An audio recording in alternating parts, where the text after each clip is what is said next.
Good evening, everyone, and welcome back to another Wednesday evening full of everyone's favourite chaos. We thought it was going to be a quiet week, but no. Football gods have indeed gifted us a lot to talk about, the good along with the bad. And, you know, say his name and he appears, not that one. Paul. What? I mean, I love that Paul's here, but I thought Phil was about to pop in. That would have been an Phil's amazing got about surprise, 5 jobs. Phil is busy. He's been on the phone to everyone this week. He has Imagine if we both turned up, though. Like the same Freya time. set that up. If Phil was That on would your be bed, I'd be incredible. incredibly concerned. Hey, it's 2025, you know. Phil's I'm just incredibly jealous. Phil is up for the sub cup.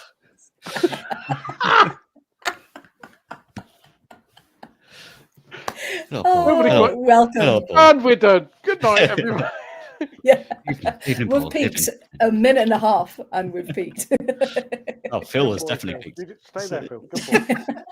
Good point. Oh dear. Well, I was just talking about everyone's favourite chaos, There he and we're here. We're here, and we're back. And of course, we're. I can never.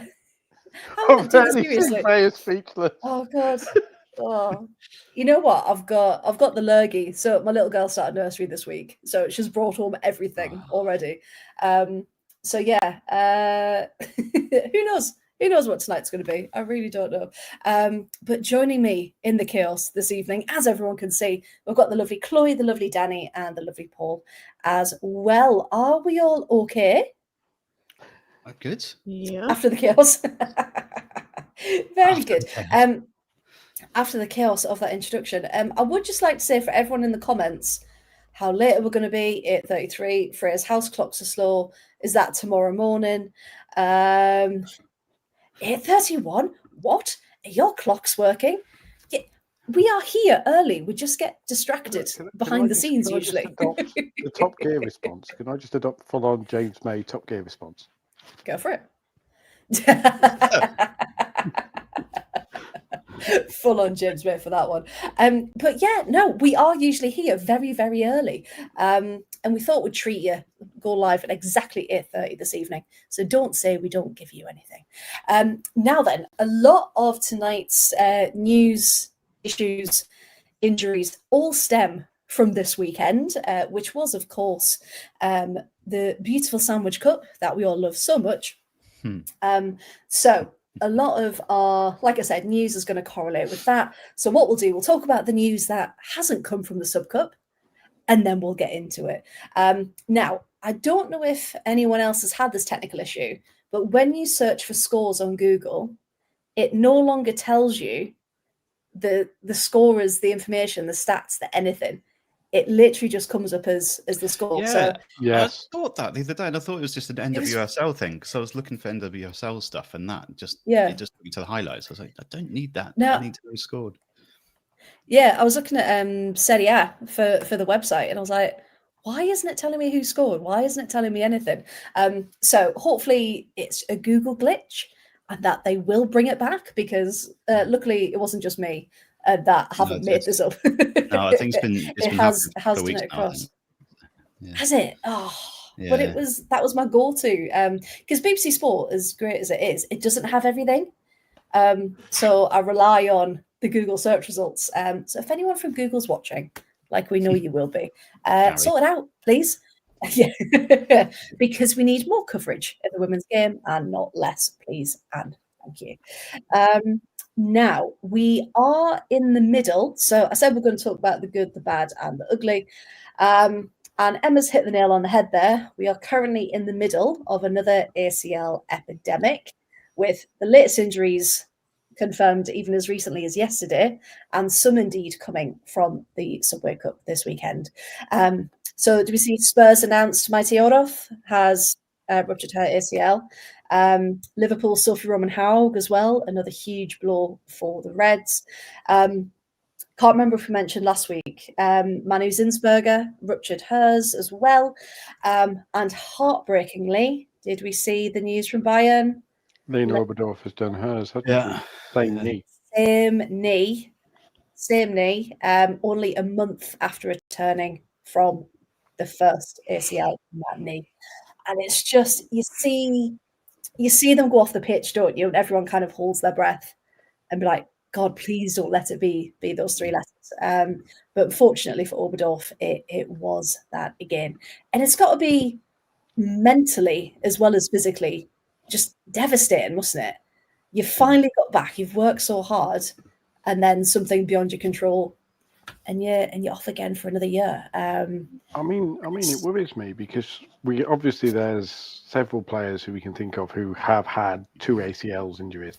Typically, I can't think off my head, but I'm sure there's several WSL players. Hasn't Ruby Mace had 2 ACLs? Yeah. Yeah, but they weren't the same knee, were they? No, different knees. Yeah, different knees. Not the other knee. Different knees. Because of Ruby Mace's extensive collection of knees. Just keep swapping them in. Yeah. But yeah, it's like a tyre change. It's a pit stop. Like a Bratz doll. You could take the fee off. It's like you know Lego men and women, of course, where they're 2 separate parts and you just pull the legs apart. You just swap the tops and the bottoms. Yeah. What are you doing to your Lego people, Paul? Crying out loud. Phil's the one who came up with it. Pulling the legs apart in your Lego. No, Bratz doll. It was just because as a baby, I remember you do the thing with the baby and then, ooh. Yeah. And it's Halloween. Sorry, when you were a baby or you had little Legos? What? Both. What, right, okay. You had Lego when you were a baby? That's very interesting. Well, maybe young. Maybe not a baby, but young. It does explain a lot. Yeah. Oxygen deprivation. Actually, occasionally I blow my nose and just little bits of Lego come out. Little space helmet just flies out. The other day I had an entire Lego buggy come out. Yeah, you didn't expect this. Thought it was going to be a boring week, didn't you, everybody in the chat? Hey, 8 minutes. We've already made around the world and back, haven't we? In all seriousness, yes, I am worried about Lena Oberdorf because I can't think of many players who've done the ACL twice in the same knee, and that I'm worried. Obviously, it's very early days, but I'm worried you're talking potential career ender if it's the same ACL twice and it's weaker every time you damage it, or is it stronger? Well, it should be stronger technically, shouldn't it? But I suppose if it has gone again, you might think, well, was it too soon, the initial return? Was there still some damage that no one was really aware of? So then what can happen this time with the staff, with her, to get the support that she needs in that knee? So then we're not talking about this again a year down the line, because it'd be soul destroying, wouldn't it? Because it's so hard to come back, because we all watched like all the different documentaries with her ACL recovery with Beth and Viv, and we know what Leah Williamson said about it as well. So it's a long journey. So we do wish Lynn all the best, and we really wish it wasn't those 3 letters indeed. Now, injury wise, I think that's everyone. Chloe, I know Everton have got a few injuries, unfortunately, but we'll talk about that and the impact when we get to the Everton game, of course. However, another result that happened after the Newcastle game, which I know is one that we wanted to talk about,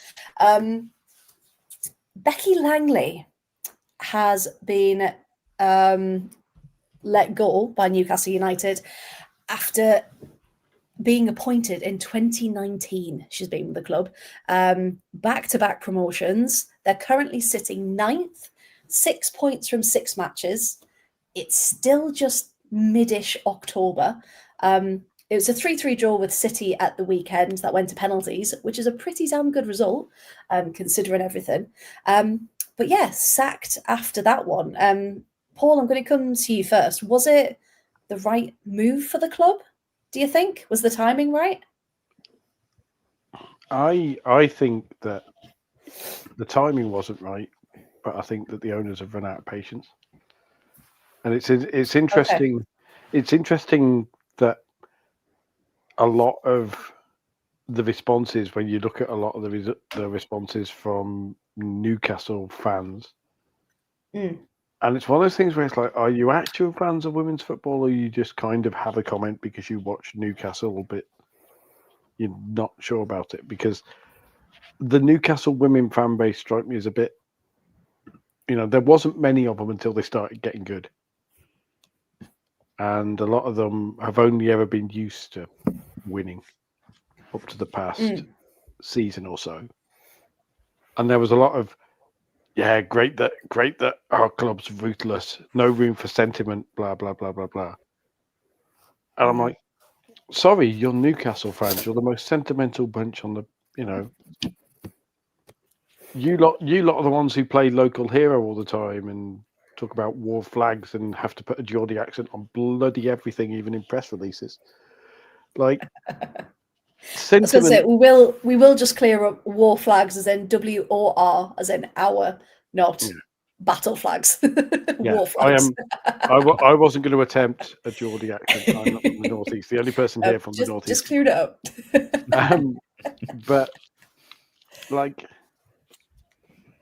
I think it's inevitable. But I think it's an interesting decision because I don't know where they're going to go. Like, manager-wise. Well, we have the chuckle from Danny. We have one suggestion. Well, why not? Not me, obviously. Phil. I did think you were going to break out. Imagine. Say his name. I thought you were going to play it. Like no, I haven't got it lined up. No. It's a one-time only thing. I think Phil would love that with the Saudis. There was talk. Saudi reception for Phil. There was talk of Laura Kaminsky. Oh yeah, I mean that'd be a sensible appointment. Who apparently Grace Williams, who is the director of women's football there, was previously Crystal Palace. Although everyone who was involved with her at Crystal Palace and Crystal Palace fans have scathing reviews of her ability to do the job.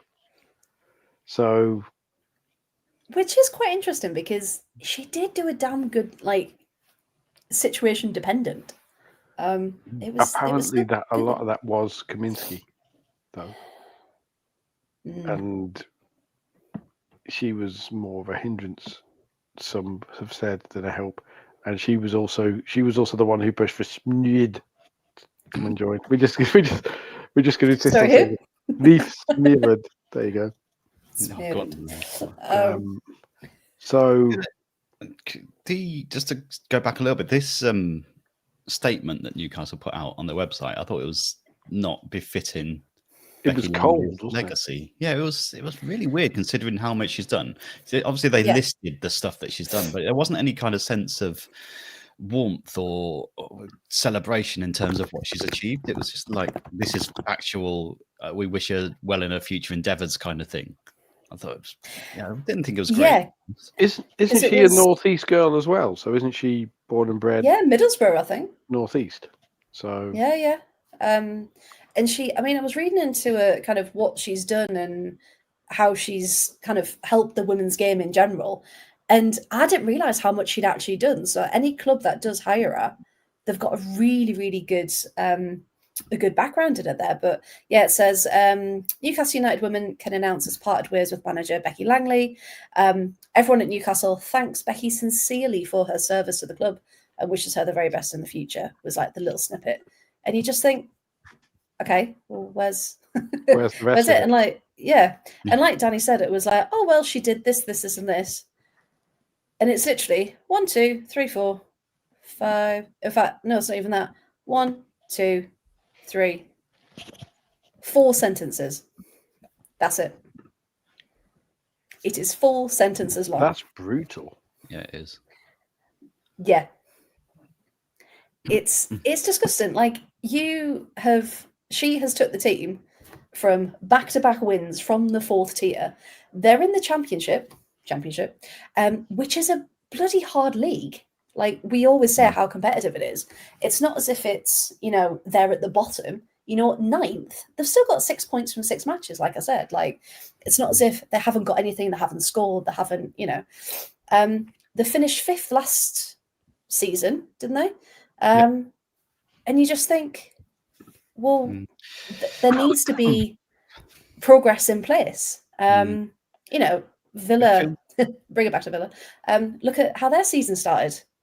It's just like it can change. Very much like the last, or one of the last sort of dying embers of the last era, isn't it, of Newcastle? And it's like they're hanging on to a character like that, and it's quite sad because she has like embodied everything that it's meant to be Newcastle previously, before the ownership takeover and everything.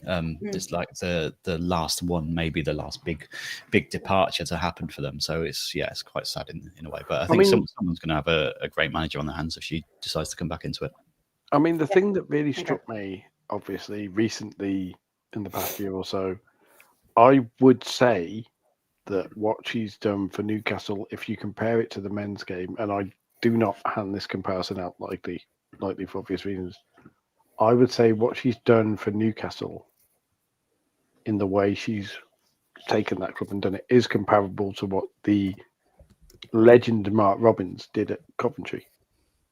And like in terms of the taking a club and giving it belief, rebuilding it, carrying it back up through the leagues, and you know, giving it a force. And admittedly, we can talk about how they had Saudi money and all that sort of stuff, but someone's still got to manage the resources. Someone's still got to do all that. Yeah. And so, out of curiosity, I compared Newcastle saying farewell to Becky Langley to my club saying farewell to Mark Robins. And you said it was what, 4 sentences? Yeah. The Coventry City statement was 1,500 words. Wow.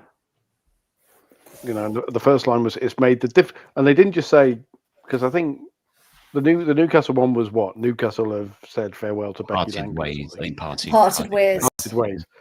I mean, that's a start, because the Sky Blues one was Coventry City has made the difficult decision to part ways with Mark Robins as manager.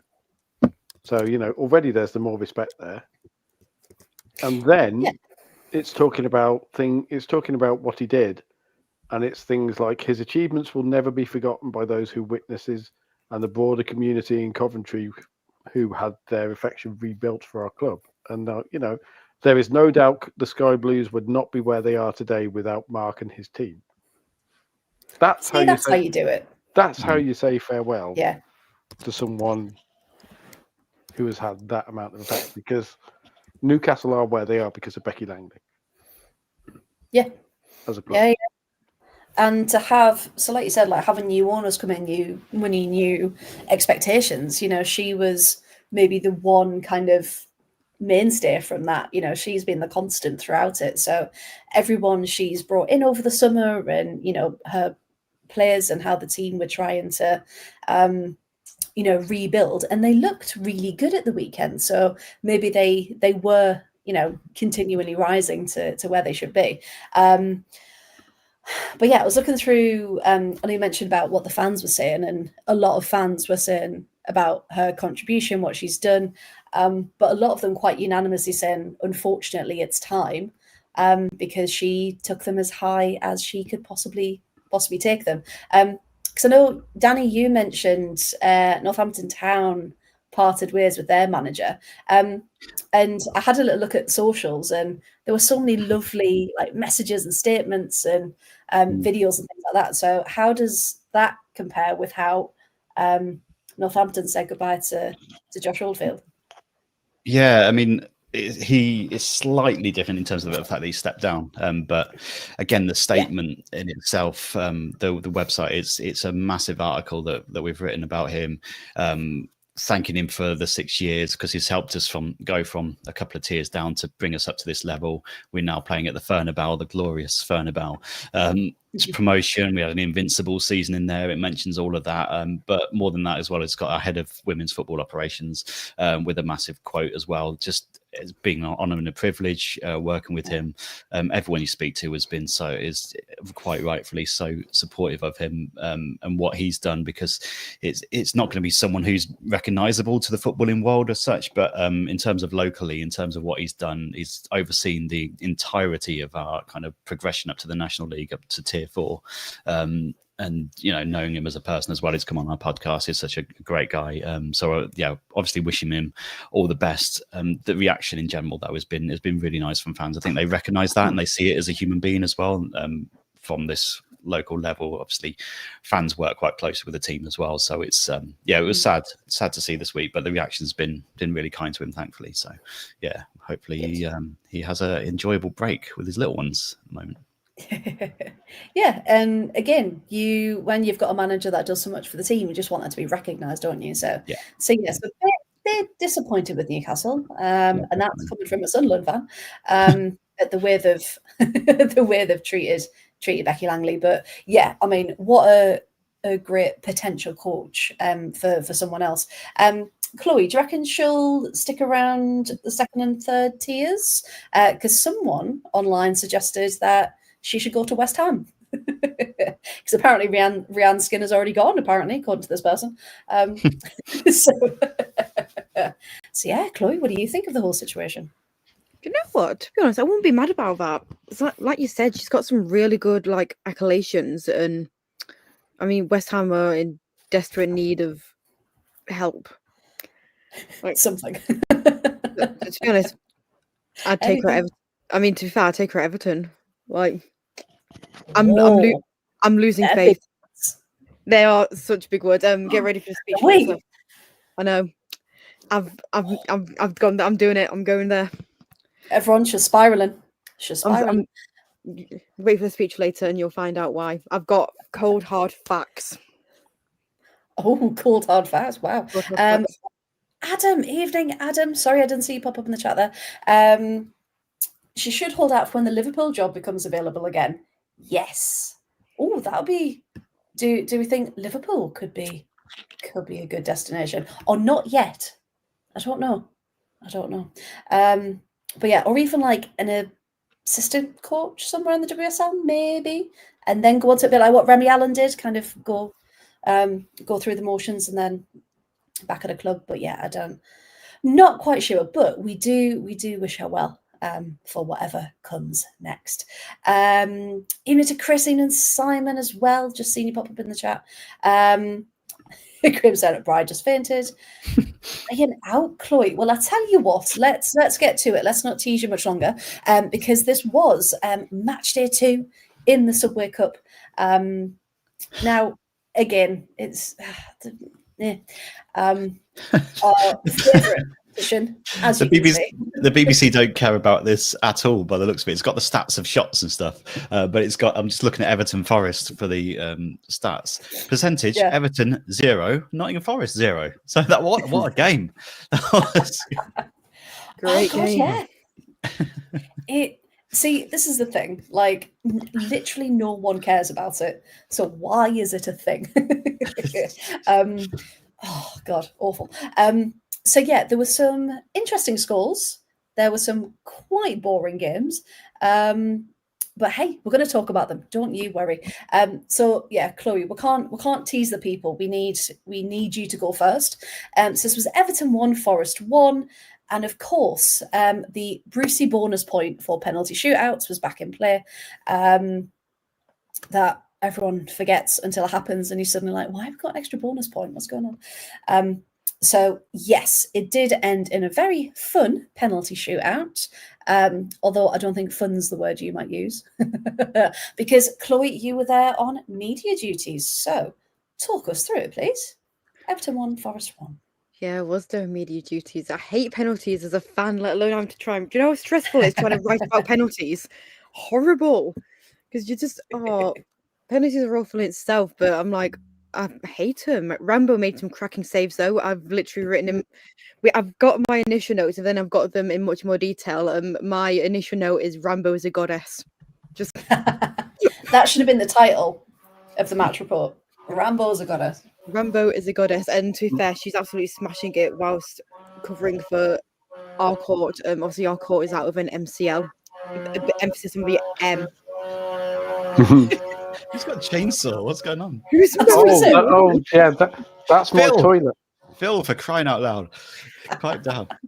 That's trying my to get out of the toilet. wardrobe. Sorry, That's your is it that toilet. loud? Can everybody Sorry? hear it? Yeah, it sounds like you're about to be attacked by a chainsaw. No, that's next week. That depends what he says tonight. Basically, the plumbing in, because I'm in an old house, the plumbing is a bit weird, and occasionally you'll flush the toilet and the pipes will make a weird noise. There you go. See, stopped.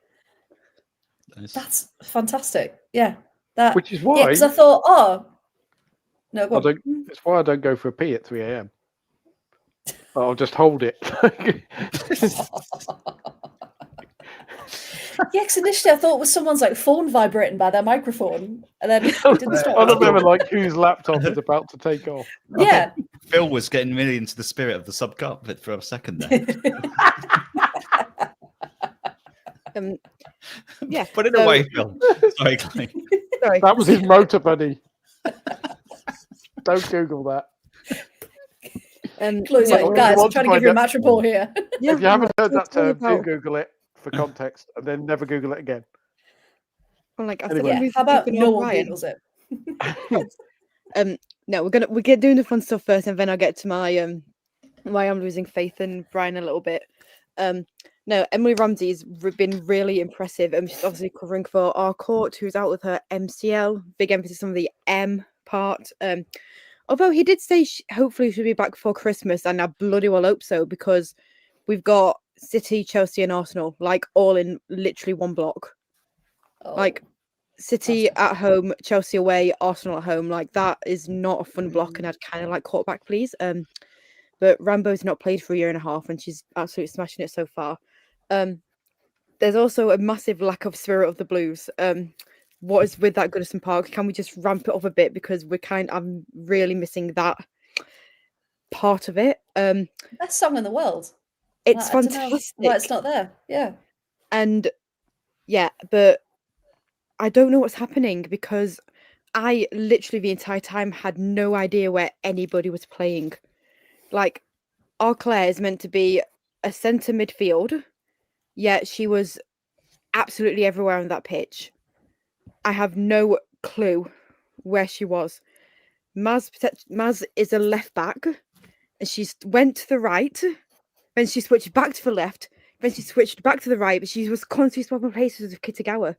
Katie Robinson went from striker to right wing to left back to right back, and Kelly Gargo was left just completely on her own as a striker. And it's like, why are we not playing in our positions? Like, we've brought in so many good players over the window as well, and we've also got 9 players injured. So Summit is going so wrong, and I just don't think Brian knows what he's doing now.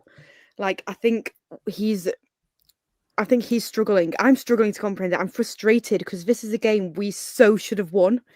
Like, don't get me wrong, Forest are such a good WSL2 side. Like, they're really good. But the WSL2, like, we really, really should have won this. And we had so many good chances. Like, Kelly Gago had so many good chances. Maz had so many chances. And yet we just didn't take them. Like, there's nobody at the end of it, because nobody was in the correct position, because nobody knows what they're doing. Claire Wheeler was in her striker era at one point.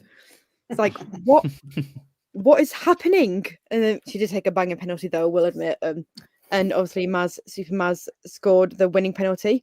But it's just, I'm just so frustrated. And then I asked Arbry about Claire's lack of positioning, asking if it was a new tactic, because, there's so many injuries. And he just said, it's nothing that, they just don't want us to play central. So she's rotating wide to try and create this. What do you mean? Like, I'm just so frustrated at this point that it's just not even worth it. Like, we're sitting 10th on the table. The only reason we're not at bottom is because Liverpool and West Ham have no points. It's just not. I'm just getting so frustrated, and I genuinely do think Arbry's time will be up soon. Like, I cannot see him staying in this position much longer if this run continues, particularly when, and I'll just find it now very quickly, particularly when our upcoming fixtures go as followed. When I just find it, bear with callers, bear with. When we have got Villa away, Man City at home, West Ham, Newcastle, Chelsea, and Arsenal all before the new year. It's not going to go well. Villa's your hardest one. I mean, out of that. But no, it's an interesting point because obviously us looking from the outside, I genuinely don't think Brian's going anywhere. And so it's interesting from your perspective, from following the team week in, week out and thinking this is the point it's getting to. Because Adam's not worried either. Danny, Paul, have you got any worries about Bri? Bri? No, I don't think so. I think he's one of these managers that bounces back, isn't he? We love it. We love our Bri. I think he's afforded himself some time, hasn't he? I think, and I hope you'd like to think that Everton are the type of club that will just give him time. Cue tomorrow, it's club statement. We are Everton statement. We are approaching a former men's Everton player for the role. We won't say any more. But no, Chloe, careful what you wish for. Careful. Yeah, it's all we'll say. If he does go, I will actually cry because I do generally love him, but I am just generally really worried at this point that we're not going to get any more points, particularly when we have such a tough run of form and games coming up. I think that, like Danny says, Danny hit the nail on the head as to why I'm not that worried, because I think if he was at somewhere like Newcastle, if he was at somewhere like, one of the big clubs, if you like, or even at Liverpool, possibly, I think there would be issues. But I think that he has built up more than enough credit in the bank and has proven that he can turn things around. And I think that he will be given grace because this is the first season when he's had a budget. And, with all the new players coming in. And I would hope that there have been conversations where it's gone, right, okay, Brian, this is where we start building. And we accept that there may be some growing pains, but go and start stepping up another tier. And a lot of them will look across Stanley Park and go, it could be worse because I've Gareth bloody Taylor. I mean, I can't lie, friends. I'm still threatening to boycott. I'm still threatening to never go back. And I mean, this because of the lack of spirit of the Blues? Yeah, pretty much. I said this last week at the Big Dick Stadium that I was threatening to boycott, but then I got a donut and I was absolutely fine. They do a lemon one at the women's game. Nice. They've got a lemon donut and it's like £2.50. Like, it's fantastic. I don't know how I feel about a lemon donut. That just feels a bit wrong. Yeah, I'm having that. I love lemon donut. But the threatening to boycott still stands, and I might just do a spinning wheel for a new team because I'm just I'm just the strong words.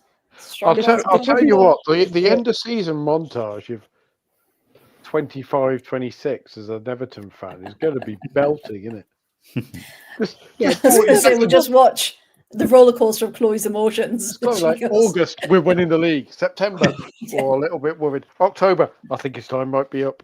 November. But you not remember how excited I was? Like we'd got all these new signings, and it was so amazing because it was like, oh my god, we've got money, we've got all these incredible signings. We've got Ruby Mace, Lioness, like she's injured. We've got Karen Homeguard again, injured.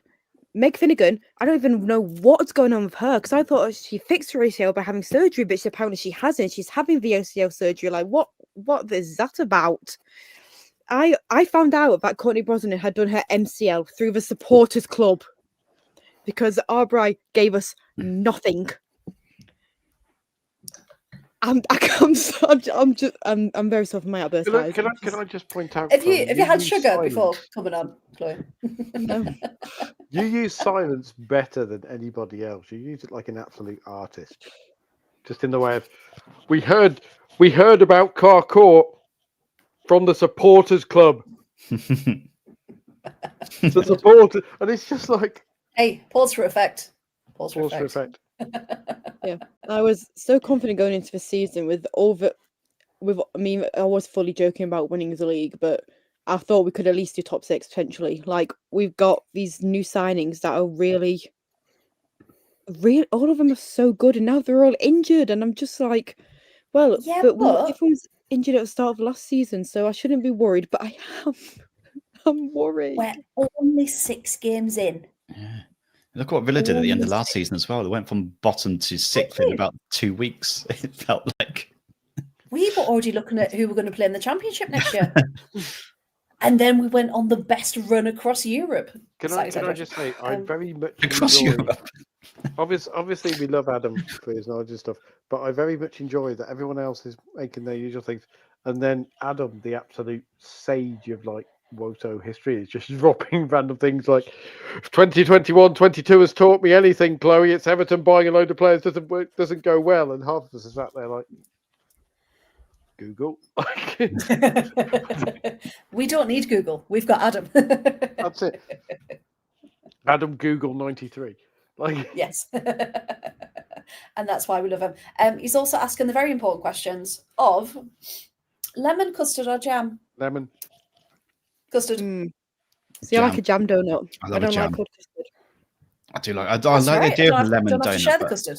I've not had a lemon donut yet to comment, so it's got to be jam. Get yourself down to Goodison Park and get a lemon one. It's lovely. I'm coming. Although I have to warn you, if you do go to Goodison Park with no Spirit of the Blues, take your own. Take my own Spirit of the Blues. Yeah. just play it on. Just play it as you're walking in. They tell you to get down to Goodison Park. Keyboard. No, I was going keyboard on my shoulder.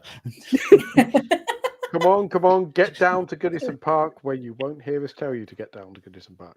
And considering last week they had over 18,000 and there was barely 1,000, there was I think 1,500 in the stands. That's so poor.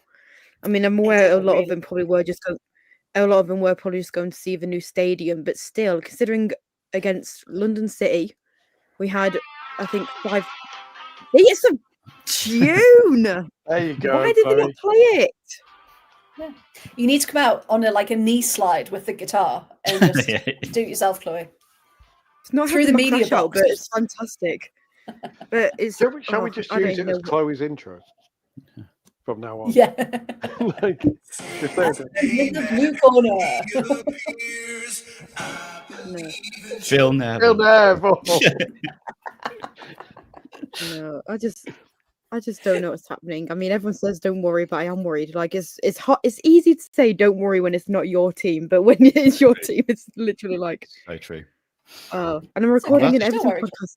Do you know what? I'm recording my Everton podcast tomorrow, and there will be a full-on crash out there as well. So I thoroughly recommend going to watch it because it will be chef's kiss. Every week when you see Brian next, it's. I watched you on that podcast. Oh God, yeah, and but when I'm crying because if Arbright does go, I will fully burst into tears. I hope you all know this. I might have to take 3 to 5 days mourning and take time off work because I'll be so sad. But I just don't know if he can get out of this. Yeah, he can. I also realize I haven't actually even talked about the game. I've just crashed out for about 10 minutes, but we all know it can't go on like this. It can't go. It can. It can. Do you know someone I work with? Her boyfriend did that interview.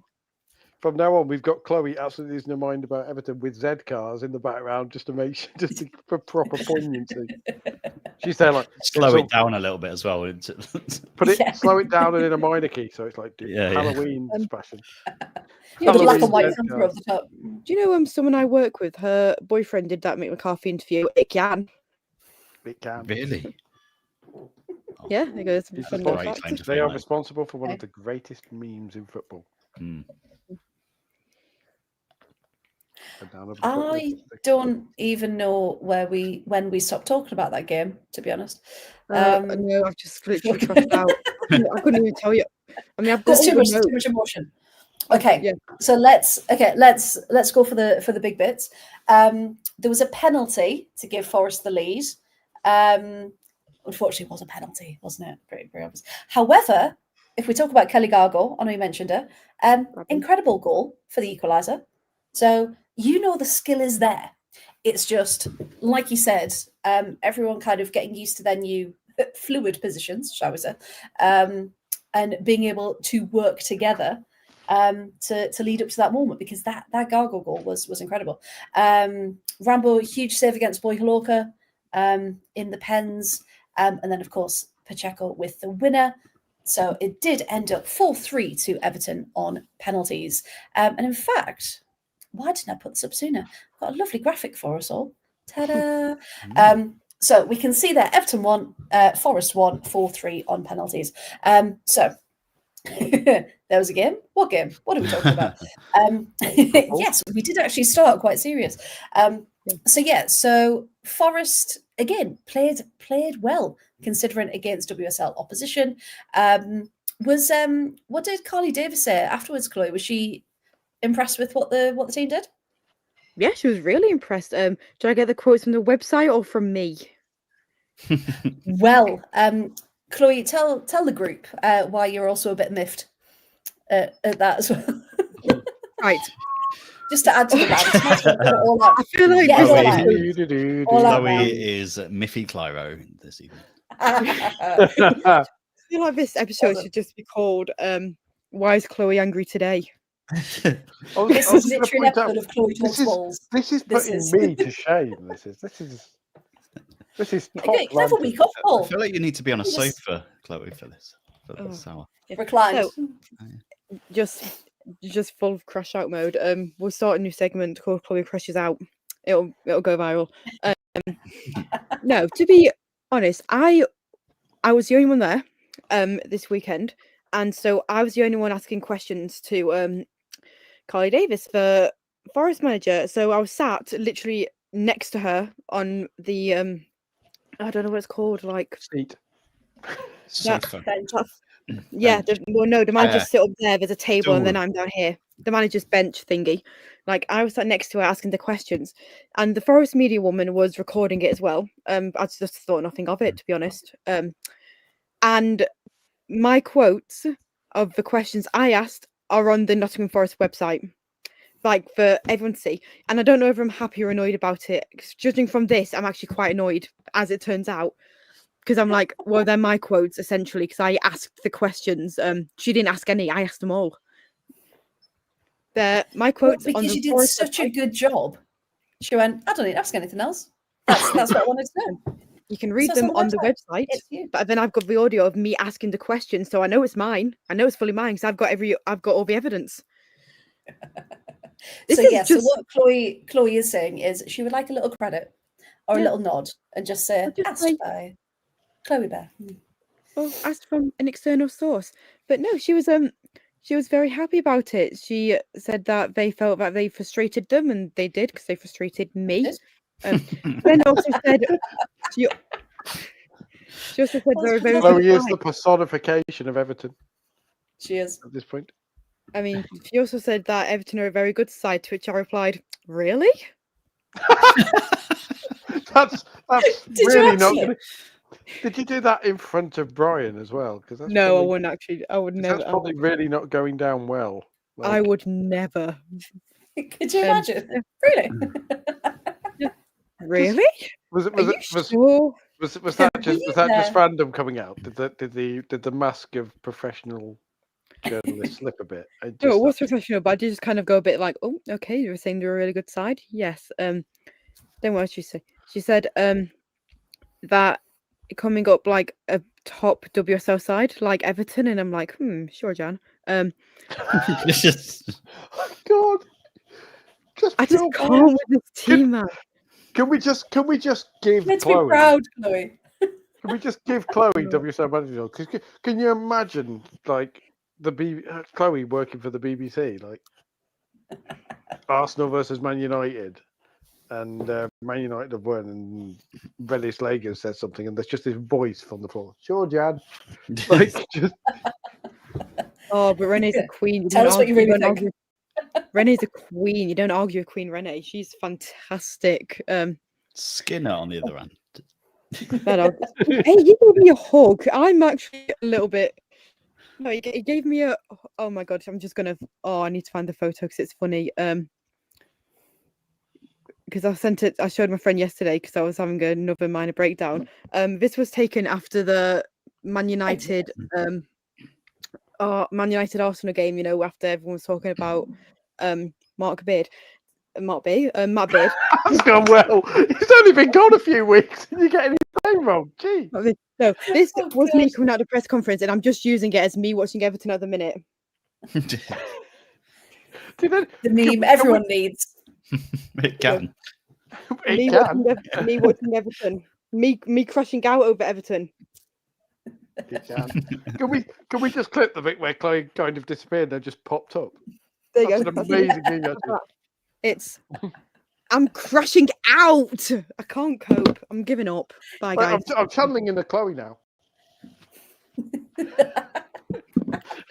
It's replaced the.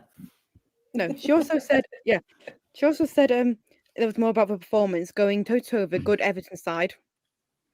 They had some really big individual threats, and we've more than held our own. So yeah, delighted. Then they obviously asked about Amy Claypole because she's been great. Yeah, very good. Stuff like that, and that she had to adapt a different style of football. She played different in Durham last year, but is now adapting a different style of football with us. She hasn't got as many starts as she liked, but she's been patient. And then she also said again about Everton. If you're going to compete against good WSL sides such as Everton, we want to perform well in all games. And I'm just there like, oh, these are such lies. They're not a good WSL side. Yes, Chloe they are. Unfiltered. Stop. Chloe Unfiltered is a WSL podcast by itself, isn't it? Yeah, in fact, you don't need the three of us. You can just go Good off. afternoon, everybody. Here's why Everton are shit. 3 hours. Do you know what, guys? I've been so calm up until now, and I'm just so frustrated. I'm full Keegan now. You'd love it if they beat you. Oh, it's like that. Have you seen Taskmaster where Joe Thomas completely crashes out? Like, I've been so calm up until now. That's me. I've been so calm up until now, and then just one minor inconvenience later, and it's like, nope. Completely done. Well, Simon's having a great time. So if nothing else, Simon's having a good time tonight. And that's all that matters. Worried. Well, the thing is, though, if you think about other teams and who it could have been, if Everton had drawn to a Portsmouth, no offense, Portsmouth, or a Sheffield, or even, I don't know, anyone in that bottom half of the table, but it was Forest.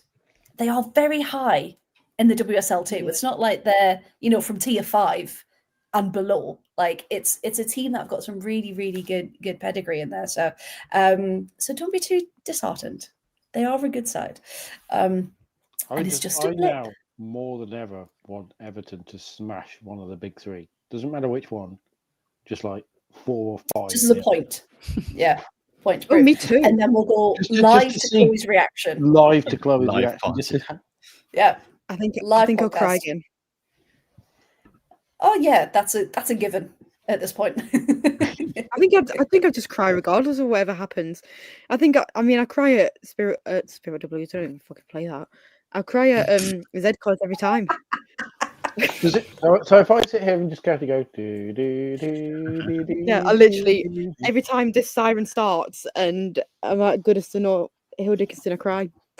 It's really quite bad. About 20 minutes ago must have really set you off then in that case.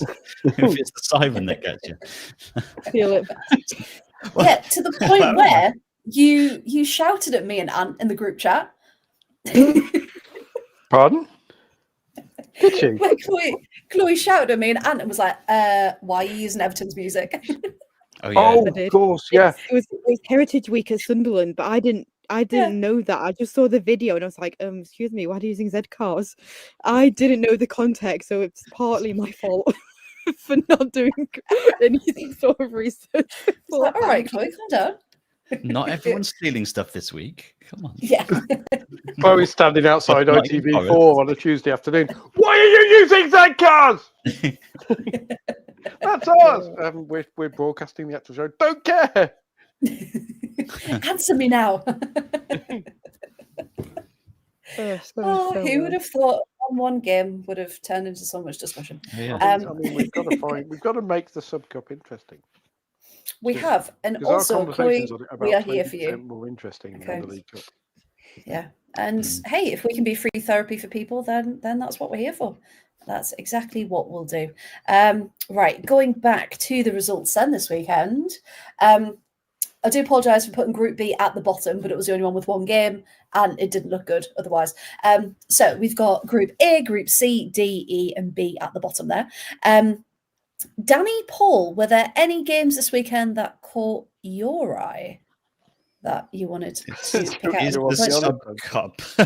So, we probably should mention Portsmouth because it was not played because they've got 9 players apparently, haven't they? 9 fit players available. So they had to cancel the game. Well, as Graham's match report does say, Portsmouth home, Portsmouth have 100 injuries and the game didn't happen. So it was quite late on, wasn't it? So I know it says 0-0 there, but it should say PP for postponed. Because Portsmouth have got too many injuries, linking again to our injury epidemic, and they just couldn't raise a team, and they don't have an academy either, apparently. So they couldn't even get some of the older academy players to come through. They just couldn't field a team. The wording of it is different, though, isn't it? In terms of, I don't think it's been postponed. I think they just withdrew from the game. So I don't know if that means that Charlton just get the points. I assume it does. I think I was going to say if they did. Yeah, it's just a 2-0, 3-0, whatever Charlton win for purposes of. Because they said they requested postponement of the fixture, but they've been informed that it wasn't possible to postpone, which leads me to think that Charlton will just get the points. Yeah, well, I'll tell you what. So technically, Charlton won 0-0. Yeah. Yeah. Yeah, match cancelled. It's now been updated to match cancelled rather than postponed. I mean, the trouble is with all those games, there's nothing like. I suppose you can look at Palace Ipswich and go, Ipswich. Ding dong. Ding dong. Now that was a ding dong. Yeah. And you can also give London City credit for actually opposite of that. What am I thinking about? Chloe crashing out has thrown me. You can give London City credit. No, the opposite of that. Because Leicester, you'd have thought that with the way that London City have been trying to play recently, should have been a London City win at home. So Leicester to go to Bromley, even in the nobody gives a cup. For Leicester to go and do that is impressive. Yep. All the other results are fairly as you were, because Brighton thumping Southampton. There's that gap between the Championship. Spurs beating Birmingham 3-0 is also something you probably expect, because under Martin Ho, Spurs have had a great start to the season. I don't think Birmingham City's priority is the Sub Cup. No. At all. And I don't think many of the WSL2 teams really have the League Cup as a priority. Because, not particularly. Because I think there's a feeling that all of these teams are just playing through the group stages to decide which one gets beaten by Chelsea or Arsenal. when they eventually appear in the knockout stages. Well, that's the thing as well. And I know Adam's, of course, our resident Arsenal fan, but as anyone else, kind of these cups, they're just, it's the inevitable, isn't it? The bigger teams are going to come in, they're going to win. And it's very, yes. Adam, we do love you. Adam, what do you think of this cup? Should the teams in Europe actually be involved? Because surely, get some, tier 3 teams even involved. I know they've got the Women's National League Cup, which is a bit different. But I don't know. Something needs to change in the format, doesn't it? With this one, because it's just the fact that we're talking about boring. a hot slate of games because we have to, and the fact that Newcastle drew 3-3 with Man City.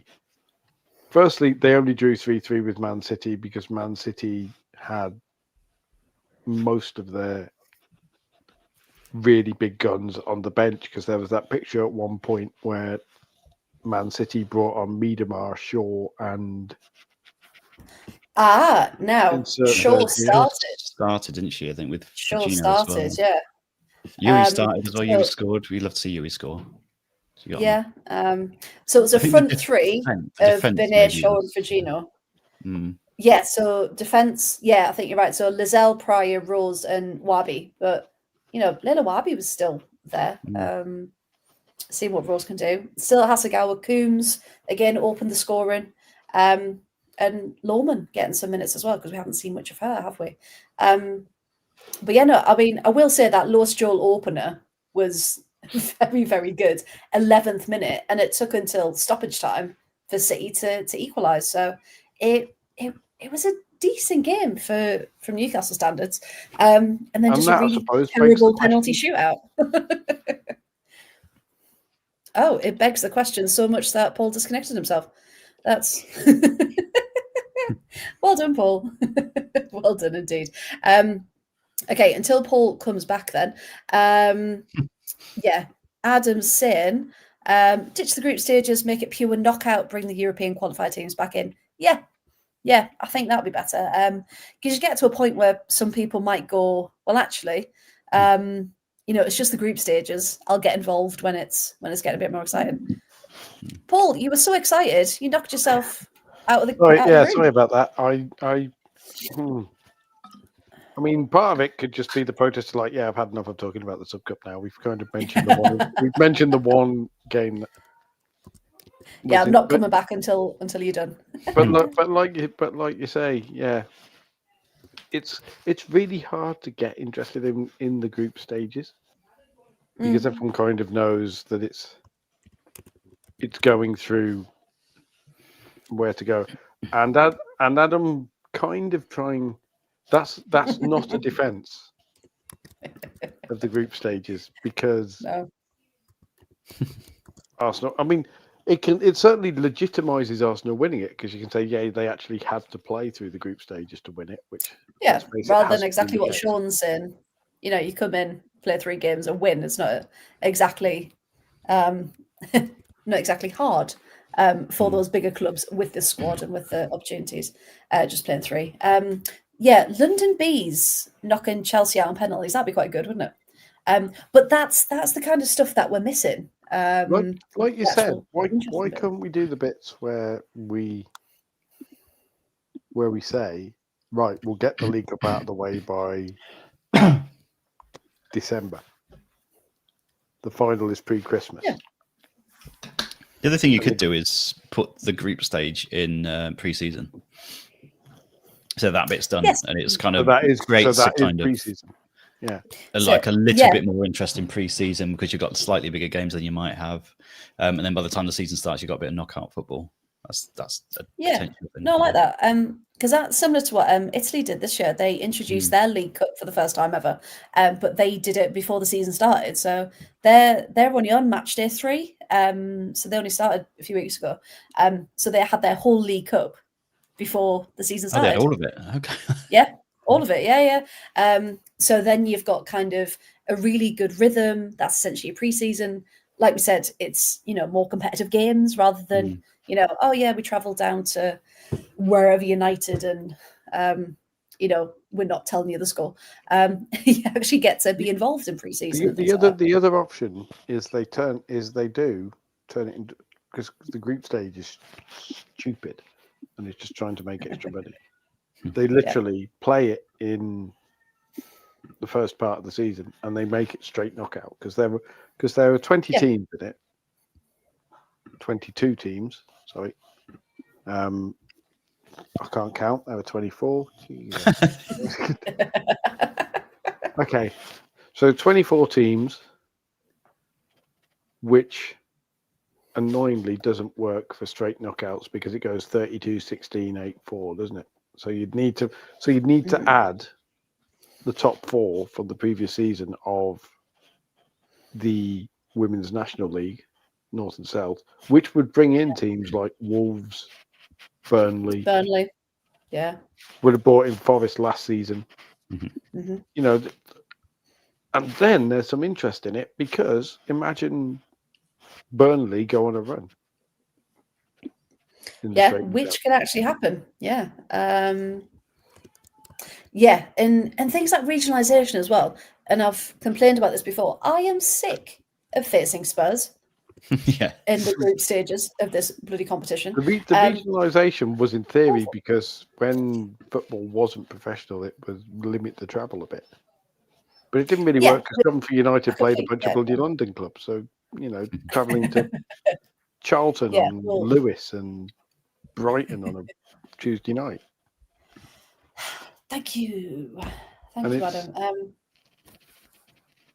And not even seed it. I just say random draw. Because imagine early in the season, particularly if you're a WNL club and you get told, right, one of the early games of the season is you get to see Chelsea come to wherever. Yeah.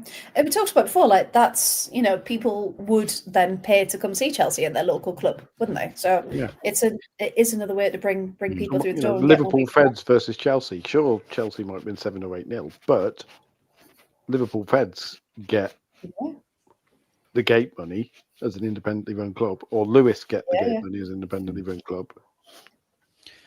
Yes, it's interesting. We've been playing in the FA Women's National League Cup, which is like the equivalent, I guess, of the Sub Cup. We got a group stage this year for the first time. We finished third in the group and dropped into the plate, the FA Women's National League plate. We all have a plate, so that kind of kept the run going. But I think for us at our level, it seemed to work quite well because we had in our group Loughborough. We had Rugby Borough, and then we had Arsenal PGA. So every group got a PGA team as well. So that Arsenal PGA home game then gave us a pretty decent attendance and a little bit of spotlight and stuff. Which is, I think it works at our level, but I'm not quite sure it's working very well. It needs a little bit of a rejig at the sub cup level.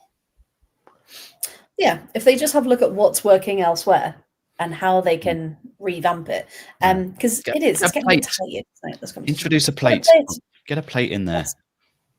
I mean, the FA Cup is fantastic because it's the FA Cup first round, the FA Cup women's first round this weekend, and there were some cracking games. One on TV as well, aren't they? First time.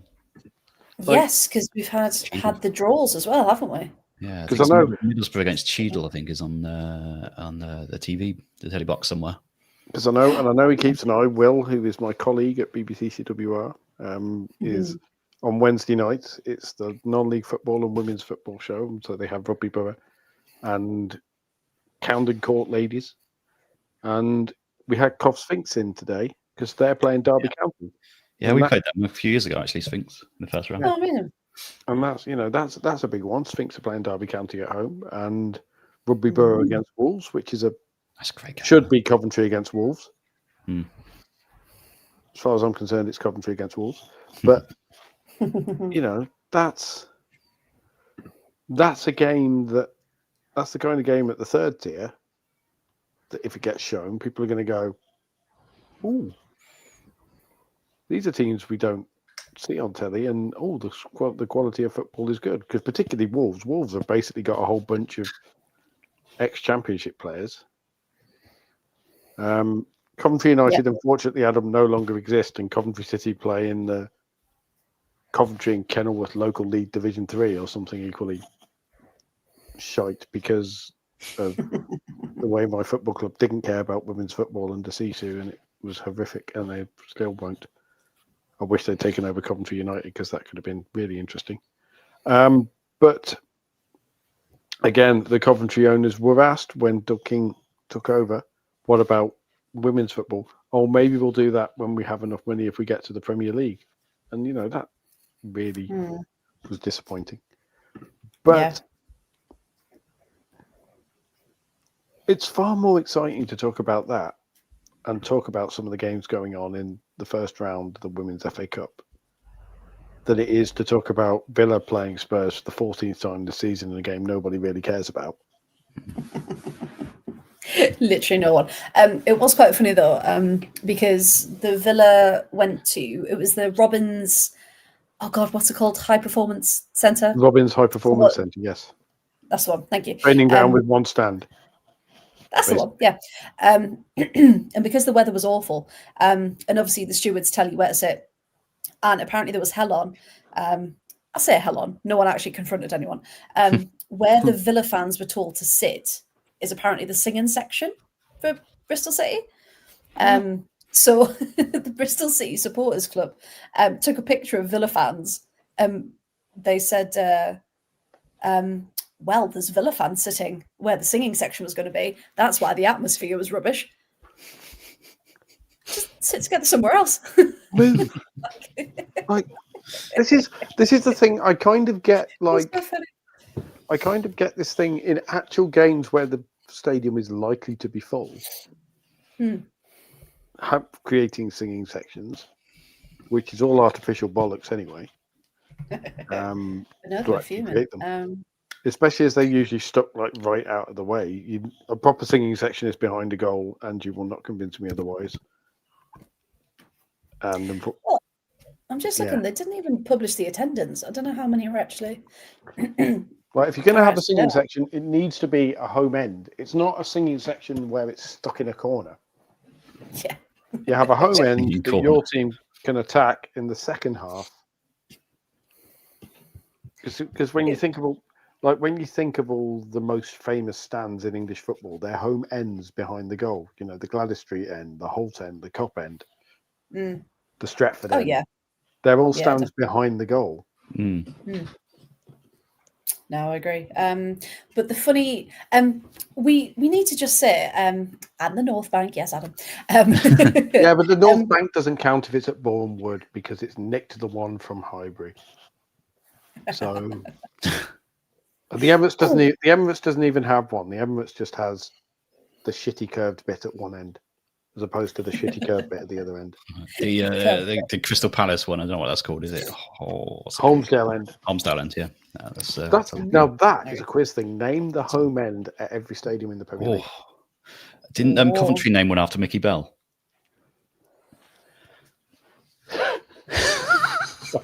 That took a second.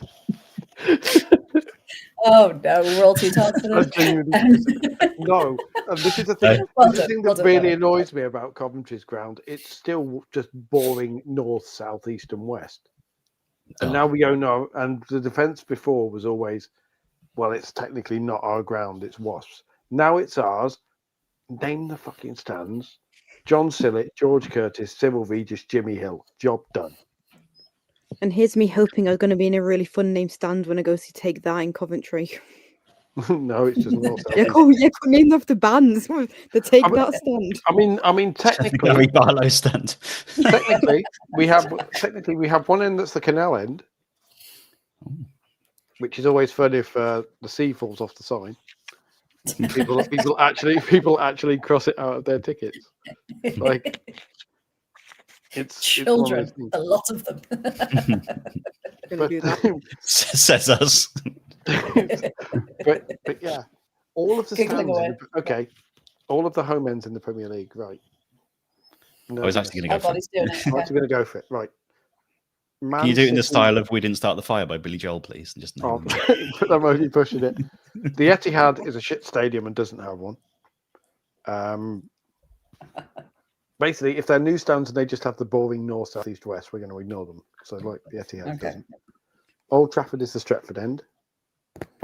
I'm going to need to list all the Premier League grounds because I can't remember them offhand. That's really embarrassing. Hold on. There's too many men's teams. It's the trouble with men's football is they ram it down your throat. They do. They don't let you just go on with your life. Just go on with your life. Right. So Premier League stands then. So Arsenal is at the Emirates, and the Emirates have boring stand names. So do Man City. I don't think they actually have stand names.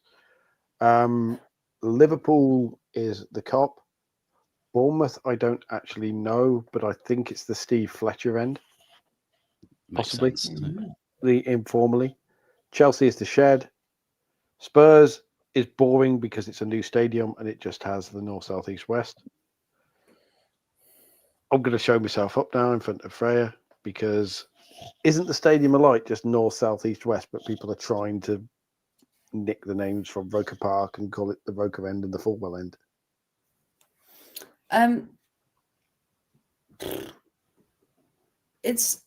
Was one not called the Cronenberg stand at one point officially? Just named after beer, corporate beer. Just beer. That's what it is. Palace is the Holmesdale End, Man United is the Stratford End, Brighton is the Fulmer End, Miller's the Holt End, Everton, the Big Dick doesn't have one yet, but Gladys Street End. Gladys Street will forever be iconic. Newcastle is the Gallagate, Fulham is Hammy End. Hammy End. It's the Hammy End for Hammersmith. Hammy End. Just popping down Hammy End. It's known as the Hammy End for the Hammersmith End. Leeds. Oh God, it's one of they have player name stands. The I think David Batty stand. I think it's a Don Revie stand actually. Burnley are boring and just have north, south, east, west. Forest is the Bridgeford stand is at one end and it's obviously the Trent end. West Ham are at the Olympic Stadium and it's really fucking boring. And Wolves have either end, which is either Steve Bull or Billy Wright. Very good. I now know the answer to the Sunderland one. I've had a look. The South Stand is now being renamed the Roker End. Good.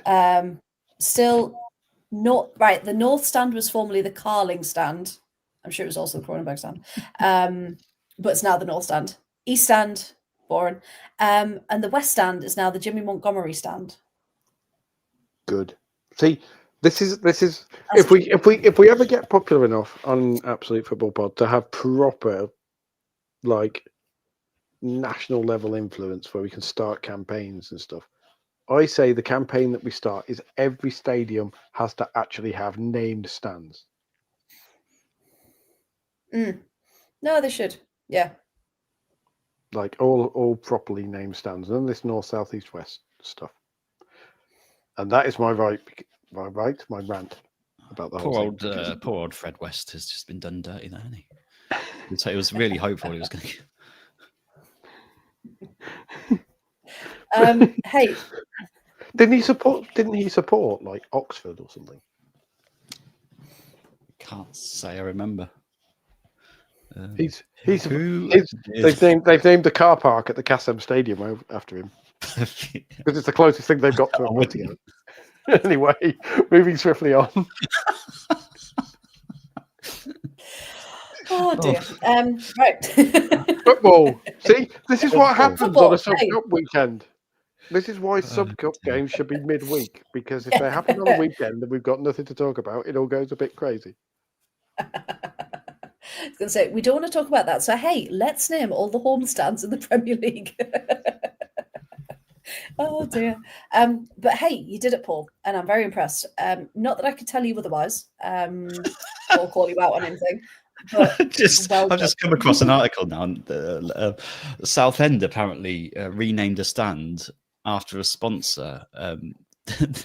They sold naming rights for their West Stand at Roots Hall to estate agents Gilbert and Rose, and they ended up as the Gilbert and Rose West Stand, which is quite unfortunate. Oh wow, Oh, that would have been awful. Can you imagine if no one noticed and it got on all the official printing and tickets? Oh God. I do enjoy, by the way, that Livingston in Scotland. We love stadium nicknames, and we've talked about the Furnabow and all that sort of thing. Apparently, the Livingston in Scotland are known after a bunch of restaurants, the Tony Macaroni Stadium, which is good as a start for a bunch of Italian restaurants, but even better, it's nicknamed the Spaghetti Had. Nice. Fantastic. Oh, absolutely fantastic. And See, that, we need the big thing. people in charge. We need to get Big Dick popularised as a stadium name, nickname. What? Just get rid of the other letters in the sign and just keep it as Big Dick. We'll rearrange it. Oh, you've got contacts at Everton. Just break the wiring at like Hill Dickinson. Just get Chloe to mention it. So you can just mention it in the press conference. Someone will pick it up and copy it. And Chloe can do it every week. Oh, we're delighted to see everybody here at the Big Dick. Just end every T with #Big Dick. We'll get it in there. That would completely different side of Twitter. That would make for a very interesting Twitter search. Oh dear, yeah, Chloe, please don't do that. Professionalism will be called into play. I think my old fashionism has gone out of the window tonight, to be honest. I mean, yeah, that's true. So hey, let's get back on a bit of track, shall we? Just a bit of the track, just one wheel, just psychopath maybe. Yeah, psychopath. I've got some AOB later. I've got some other. Can I dip into the Hertfordshire County Cup at some point? At this point, yes. Of course you can. Yes. Well, I'll tell you what. I've got a couple more interesting bits and facts from what happened this weekend, and then over to you, Danny. Okay. So we've already mentioned Newcastle 3, City 3. City did win 7-6 on penalties. Like I said, some of them were pretty awful. However, I would just like to shout out the third goal from Newcastle. Emily Murphy did all the work, and Shania Hales got the credit for it. So Chloe, someone else getting the credit when it was due to someone else. So shout out to Emily Murphy for that one. Freya Gregory, her goal, the second goal was very, very good as well. Brighton 3, Southampton 0, brace from Psyche, and Fran Kirby getting on the score sheet as well. I know in the group chat, Rosie and other Chloe were talking about the little flick on assist to Fran? No, wasn't it the pass? Was it the pass? Yes. Wasn't it a 50-yard Yarling Carabelli pass or something? Yes, and then Fran picked it up and then converted. Yes, absolutely. So that was 3-0 against Southampton. Palace 3, Ipswich 2. Rucha's Little John first start since joining. Great to see Rusha back. Emma Watson got a brace. First goal, there was a shout of handball, but it was waved away. Was end-to-end. Ipswich quickly equalised. I think it was about 2 minutes in between the two. Then Watson got her second. And I do think it's a very good Thundy B contender, Danny. I've not seen that. I need to have a look. It did come back out of the goal as well. I did look for you. I did check. Okay, so that was Watson's second goal from this weekend. Peak then scored for Ipswich to pull them back level. Everett had a really good goal line save to keep it 2-2. And then Alison Swaby sealing the win in the 83rd minute, making it 3-2 to Palace. Jutta Rantzler scored for Leicester in the second minute, and that's all that happened there. Job done. Everything. Lovely to hear her name again. Yes, back from injury, back starting, getting some minutes in the tank. Absolutely. I know we said Spurs 3, Birmingham 0. However, Birmingham did start well, and I thought that was the common thread across this weekend. The WSL2 sides did really well for that first 45 up to about 60, 65. And then just the WSL teams, their pace was much better. Ava Baker had the first opportunity of the match. Her shot went to the side netting. Viatriki Sari soon after had a shot as well. But it was Livia Holt who broke the deadlock. Thomas in goal, again, good to see her back. Tipped Vinberg's effort over the top to keep it at 1-0. But yeah, struggled with pace because they were playing quite high. So they were struggling to get back. Amanda Neilden's goal for 2-0 was lovely. It was a lovely low curve ball. Holstein got a brace for 3-0 in the 74th minute. And the last chance for Birmingham to come back into it. G, we all love G, made the most of a loose pass. And she did so well in a hold-up play, got right into the box, laid it off to Sari again, but she skied it. and just you thought, oh, that would have been brilliant to get back into the game. So yeah, Birmingham did have their moments. I do want to say that.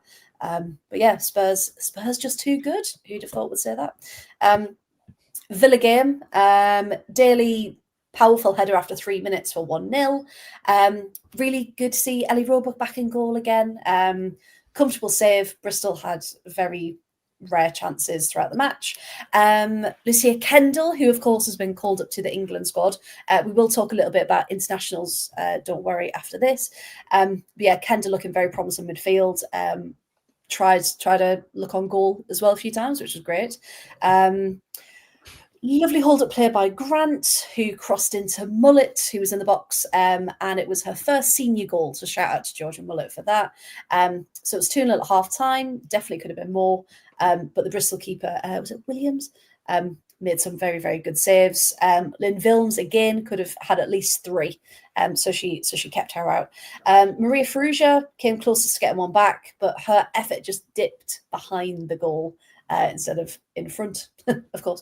And then for Villa's final goal, it was a foul. I think it was Ward brought Ebony Salmon down, and then Salmon stepped up to convert for 3-0. But the most important part of that, shout out for Villa's youngsters, and Academy ones coming through.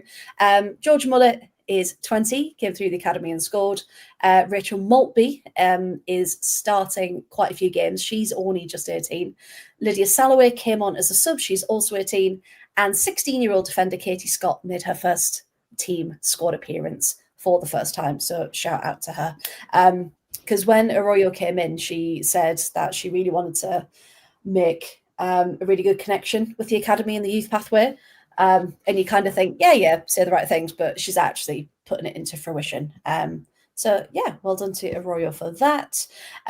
Sunderland 0, Sheffield 1. Again, a bit boring. Amy Andrews with the only goal, 39 minutes. Even though stats-wise, Sunderland had double the shots. So definitely should have done more with it. So quite disappointing.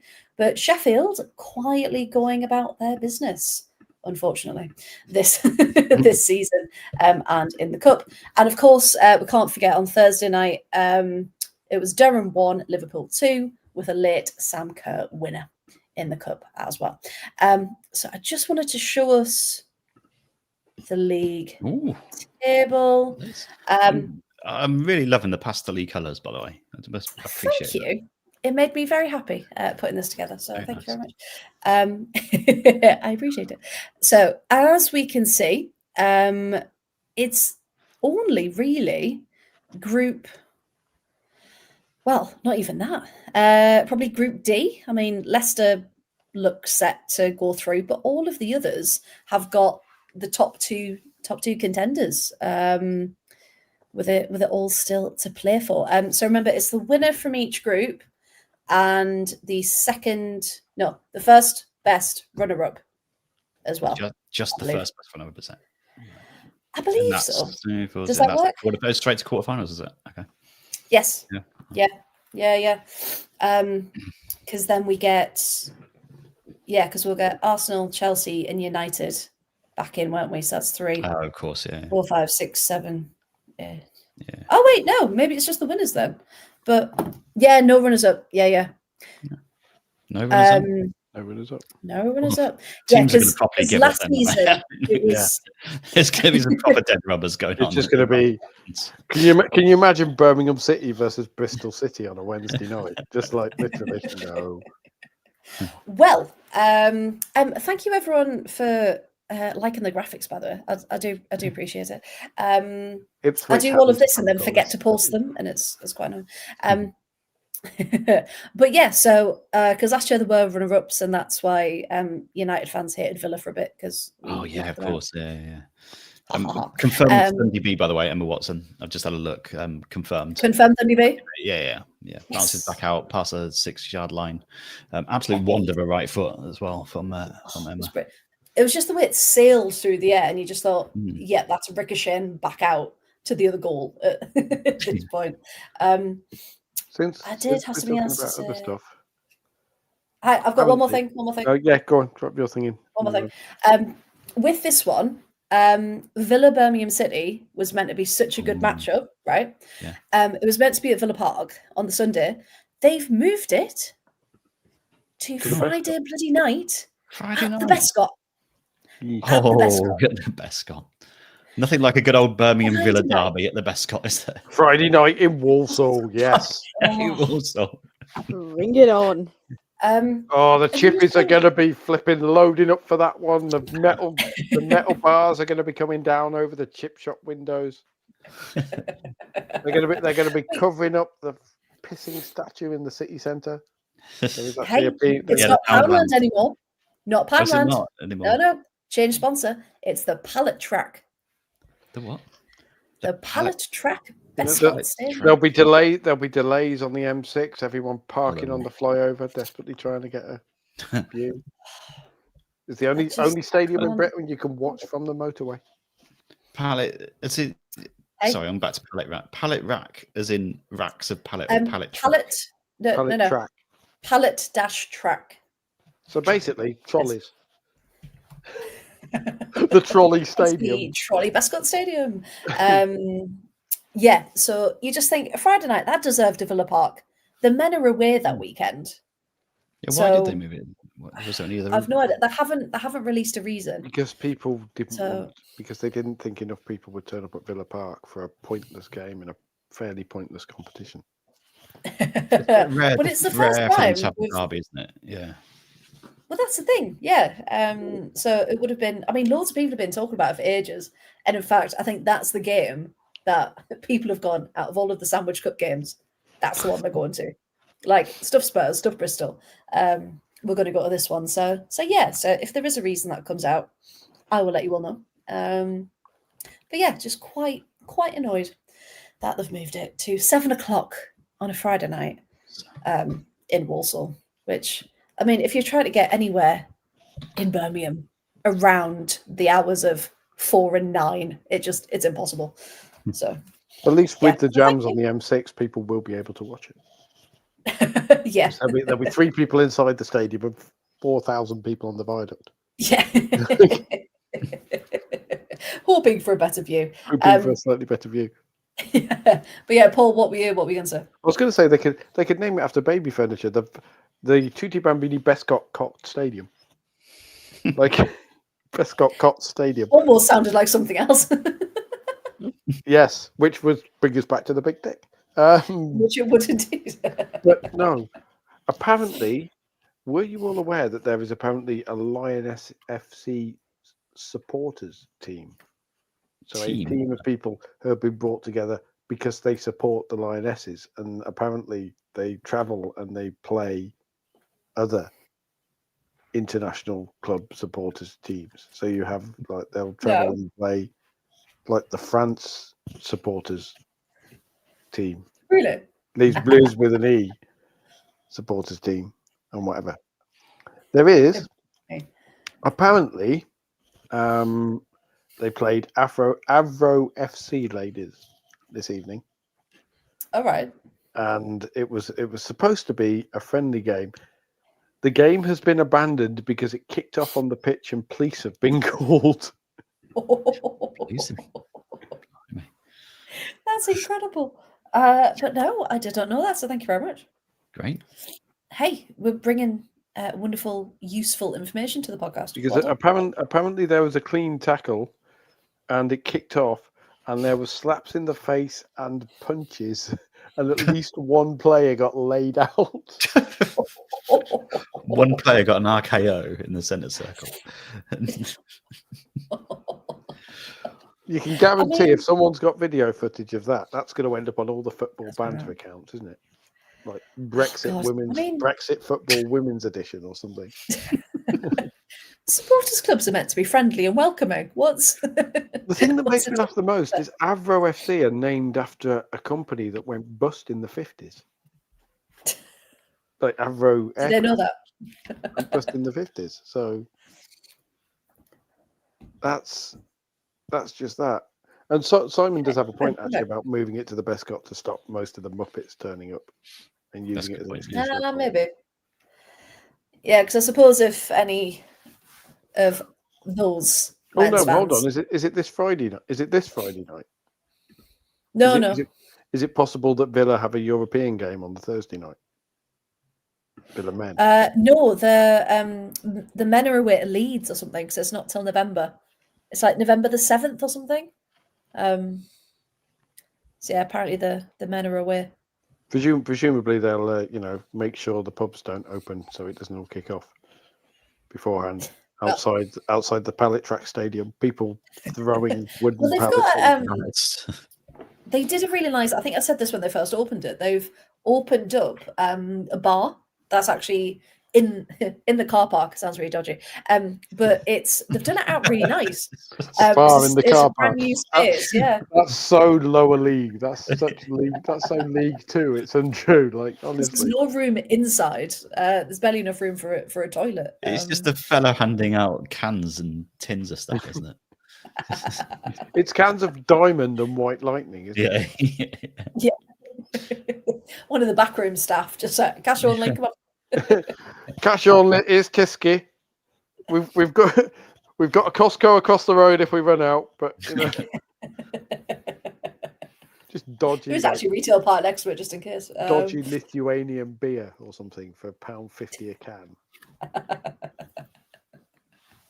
But yeah, no, it's a very nice bar. But yeah, just Friday night the best got. But yes, Danny, you're going to talk to us about a county cup. Oh yeah, so this week. The Hertfordshire County Cup of all places will go to Stevenage. Won 12-0 in the County Cup clash. Sarah Wiltshire got a hat trick in 1 minute and 46 seconds, which is I didn't even know that was possible. That's what That's incredible. Is that 1 minute and 46 seconds actual game time, or is that 1 minute 46 seconds? I'd assume it must be game time because by the time you've picked it up out of the net and got back and stuff, that's a good 30-odd seconds, isn't it? But that counts. But that apparently counts because for measurement. So that means that means indeed former Gunner and former Watford player Sarah Wiltshire and former Welsh international Sarah Wiltshire. Mental. Sarah Wiltshire with a hat trick in Hertfordshire. Yeah, there you go. That was all. That was all my OB. Thought that was worth mentioning. Oh, hey, yeah, absolutely. What a key moment indeed. 116 seconds, that isn't it? That is so mad. Yeah. That would be an average of less than 40 seconds a goal. So that must be with clock stopped. What are the other team doing from the kickoffs? Is my question there as well. Yeah. Just stood still. Particularly for the third goal, because the first one she scored, so you go, okay, she scored, and then she scores 20 seconds later, and it's like maybe we should watch the number. Yeah, maybe switch that up a little bit. Yeah, maybe we should keep it up. If she starts making a run, maybe someone go with her. Like she found space again. It's like. It'd be funny though if the whole game it was again like Blackadder, like they'll never see this coming. We'll keep doing it again and again. We're going to do the same thing we've done the 14 times before this. Yeah, because I remember seeing that because Barry, who does the All for Women's Football podcast, that I sometimes go on a Monday, I think he's involved with Stevenage or he supports Stevenage, and he'd retweeted it saying, we have the fastest hat-trick in women's football is 154 seconds from Kosovari Aslani. Is this 106-second hat-trick the fastest in the women's game ever? It's only 17 seconds slower than the fastest men's hat-trick of 89 seconds. So it can't be far off. But I mean, that's just incredible. Absolutely incredible pace for that. 89 seconds for the fastest men's hat trick. Okay, that confirms they definitely stopped the clock then, because I didn't think it was possible to score 3 goals in 89 seconds if you do all the timing and celebration and get back and forth. Just standing on the goal line, just one. It's hard enough to do on FIFA. Like if opponent's not doing it. Even if you're just getting from the halfway line to the goal, I know, but hey, she did it. Sarah Walsh did it. So shout out to her. Thank you very much. Right then, the last portion of our evening is to do with internationals that are coming up. Chloe, excited for Saturday? Oh my God, I'm so excited for Saturday. There we go. She's back in the game. So we've got 2 Lionesses matches coming up. Me and Chloe are very excited because we're doing press for them. So yeah, Chloe Nice. is on press duty at the Etihad, where the Lionesses face Brazil. And then I'm on press duty at Pride Park, where the Lionesses face Australia on I'm Tuesday going to evening. Pride Park, so I'll wave at you. It's like, Oh, waving you? Yeah. Oh, it's going to be fun. Very fun. Because I done a Lionesses match. I've been to St George's Park, but I haven't done a match before. Chloe, you've done an England match before, press wise. yeah, I've done press wise. I want to say I've done 2, but What? oh, I know it's excited. It's See, exciting you're doing Lionesses press. all pro at this by now. I'll be Say there that. being like, where do I go? What do I do? Make But no, make it's friends. very, Make very people bruise. There you go. That's how you get in. Yeah, take some biscuits. Yeah. Yeah. It'll be fun. Have a chat. Yeah, have a see, making friends in the world of journalism. That's what we're going to do. However, there's been some changes in the England camp recently. Did we see this? So Jess Park, Grace Clinton, and Casey Reed have all withdrawn. Jess Park with delayed concussion as well. So hopefully she's getting the right treatment, because we know that can be very, very nasty. And Jess Naz and Grace Fisk have been called up in replacement. Paul, thoughts when Grace Fisk got the call up? A name Finally. that floated around for quite a long time. Finally, the amount of yelling that we've done over Grace Fisk. We have. I've even bored people at work when the squad came out, and because Will, my colleague at work, reads the news, and he was reading about the England Lionesses have announced so and so, and then he came out and said, thoughts, and I was like, Grace Fisk is not in the team, and she should be, and it's just like, no, but finally, still gonna we know she's still gonna sit on the bench though, don't we? She's not going to play because she's going to play because she's still obsessed with this idea that Maya Letitia is a right back, and people have asked her about it again. She's still saying, we know she's good as a centre back, but we still think she's a right back. Yeah, we see her as a right back, yeah. Because we had that discussion last week, didn't we? And again, yeah, great to see Taylor Hines get a call up, yeah. But again, there's so many new names, you'd think Serena's got to try something. I mean, she probably won't, but you'd think with the names she's got and the names that aren't there, surely this is the time to really, really go for it. Oh, Adam's put there, was Letitia a right back at Brighton? I don't know. Yes, I'm sure she was. There we go. And then she kind of moved to centre back. I'm sure she moved to centre back at Brighton because of injuries, and then was really good. And everybody went, maybe she'd be better off as a centre back. And hey, the rest is history. So yeah, it's still an opportunity to see some new faces, new names, maybe some new combinations. Graham's still got a Jodie Hutton didn't get called up. I'd love Jodie Hutton to get a call up. Just absolutely, that'd be nice, wouldn't it? Banging some absolute screamers. That'd be great. But yeah, Chloe, how are you feeling ahead of the weekend against Brazil? How do you think it's going to play out? Well, first off, I'm hoping it'll be a good game. I'm quite good about Casey Reed having to withdraw. Like, I was really excited about her getting a call up, and I can't believe Lucy Bronze got a call up because I didn't think she would. To be honest. 5 minutes at the end of a match and I can't believe. Did she? No, hang on. Ignore me. My brain was running away with us. Carry on. No, I'm just really excited. I'm just hoping it'll be a good game. I think it's a good game to write about. Yeah, I'm just excited. It's just going to be fun. I'm also really excited about Australia because I've really always wanted to watch Australia play. I don't even know what I was about to say then. Oh, I do know what I was about to say. Really excited to see our Claire in the gold and green. I'm just excited for the next 2 games. It's going to be a fun couple of days, isn't it? Full circle. You started really happy and positive. We had the little dip, and then we've come back round again. So excited for the weekend and the Lionesses. Australia to make me happy.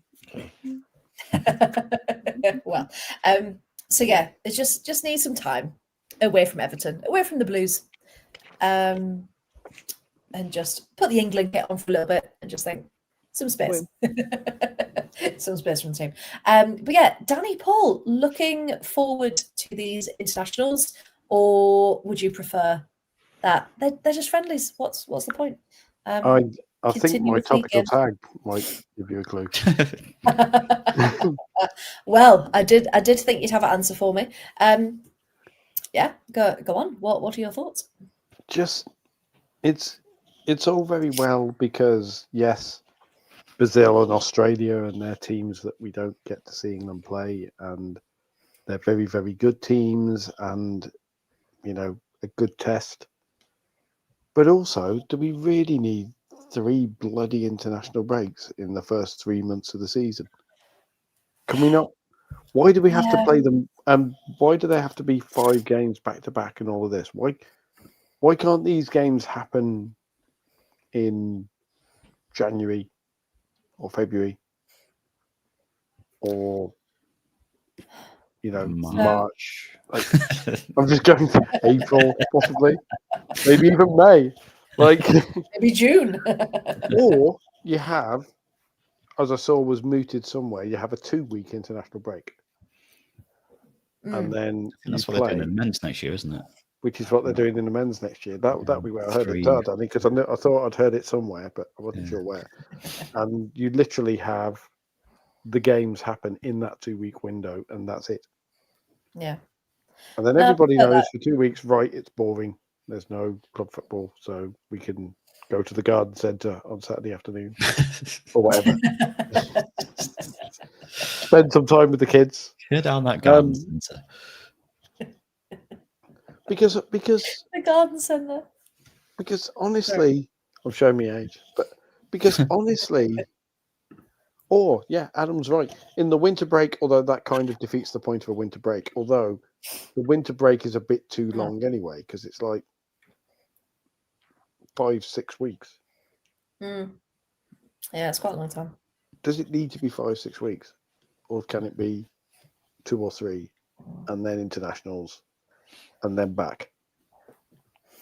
Yeah, because it's usually second week of December we finish, and then it's end of January, because then you've usually got like a League Cup game again, or even some other FA Cup. Do you have any FA Cup in January? FA Cup eases in January, doesn't it? As well. Yeah. But then club football doesn't come back until the end. Yeah, because we've got, just as a little reminder, so we've got Brazil on Saturday, then Australia on Tuesday, then we've got China on the 29th of November, and then Ghana on the 2nd of December. So they're the ones that we've got confirmed so far. But of course, because we're not in the Nations League final, then that's why we've got these friendlies. Punishment. Because, of course, because Spain, of course, are in the final. And that is... hang on. Yeah, so there's it's a semi-final of the Nations League. So, and it's a 2-legged semi-final, because of course it is. That's actually on Friday, leg 1, just the one. It's on Friday at 7:00, Spain versus Sweden. And then the second leg is on Tuesday, the 28th, which of course is the reverse. So, so 2-legged semi-final. Then Germany, France, and the other one, isn't it? Yes, I believe so. It's been played at 4:45 on Friday, by the way. That Germany-France game. That's weird. Does that mean it's 5:45? Maybe that makes more sense. I don't know. Maybe is that so? It's kind of like one game then the other game. Time. Possibly. Yeah, because the other game's 7 o'clock. Yeah, so a bit like staggered kickoff. Okay, well, Friday Night Football. We all know where we are this weekend. Because, of course, Spain squad, has anyone been taking notice? Jenny Hermoso and Mappy Leon are back in the squad. After a change of manager, of course. If anyone followed Montse Tome's Diary, the parody Twitter account, don't you worry. There is a new parody account for the new manager. And it's, oh God, what's the new manager called? No. What's she called? This is how little I care about Spain. Bermudez. I was going to say Benitez, and I was like, it's not that. So it's called Bermudez's Briefs on Twitter, if anyone's interested. And it's exactly the same as Montse Tome's Diary. And please go follow it because that's still the greatest tweet of England's Euro 2025 win. Just Montse Tome's Diary, just her there with fuck. Right. So yes, it's the same person that runs that one with Bermudez now in charge. Bermudez, of course, is just another puppet, but hey, never mind. Can we do for internationals like we did last time to make it interesting? We pick games that aren't England. Yeah. Yes. And we go full interesting stuff. Andorra versus Gibraltar. Oh, that's tasty. That's nice. That's a big one, that one. Yeah. I mean, of course. I will say. No, go on, Danny. I was just going to talk about the Luxembourg Football League, but I can save that for next week. I was going to pick out Wales, Australia as well for Jess Fishlock's last game in international football as well, which will be a big deal. Yeah. On Saturday, just before ours. Yes. On Friday night. We'll do that. We'll do the double header. Italy v Japan looks interesting. Oh, that'd be nice. That's a very interesting clash of styles and two teams who are really. Yeah. Oh, Morocco's Scotland. Be a bit too hot for the Scots, that mind. I was just looking because there were Thailand, Bangladesh. That sounds like a good one. Hungary, Luxembourg. So many. Luxembourg. That's the one we're all. The Andorra Gibraltar one is kicking off at 10 a.m. Of course it is. Oh, Peru, Panama.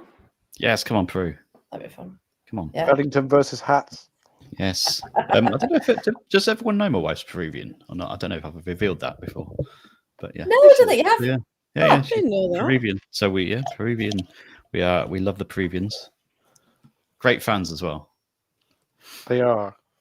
Aren't the Peruvians, because the whole set, obviously South American fans are mad, but obviously Peruvians give it the full traditional dress and. Yeah, it's very rare they get to finals. So when they do, they just go all out and they sell their houses to get tickets and things. They went nuts in the World Cup and the Men's World Cup a few years ago. Oh, I love that. Yeah, that's incredible. I would just like everyone to appreciate this from Adam. With Bermudez, there's a real risk of the opposition getting lost in the passing triangles. Very good. Oh, that's it. Yes, that is lovely. That. Adam, we do miss you. Wales v Poland is an interesting one. Wales, Poland, did you say? Wales, Poland. Netherlands, Canada. As well. Canada. There's also USA, New Zealand as well. Trinidad and Tobago, Jamaica. That sounds good. I really hope Singapore, Saudi Arabia. I really hope USA New Zealand is played somewhere like Kansas City or something. So it's played as far from New Zealand as it's possible to go. Isn't it? They have got a game there. They've got a game at Casey Stadium. So I don't know if it's that one or not. They probably have. Yeah. I'll have a look. But just Kansas City is about as far from New Zealand on the planet as it's possible to get.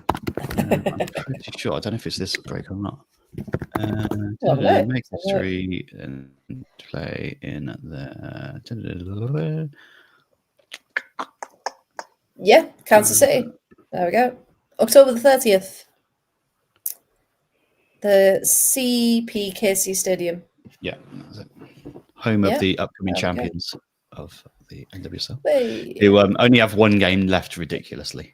Now they're going to the international break and come back to one game before the playoffs, which is that is mad. Amazing. The teal will be donned in the next few weeks. It is.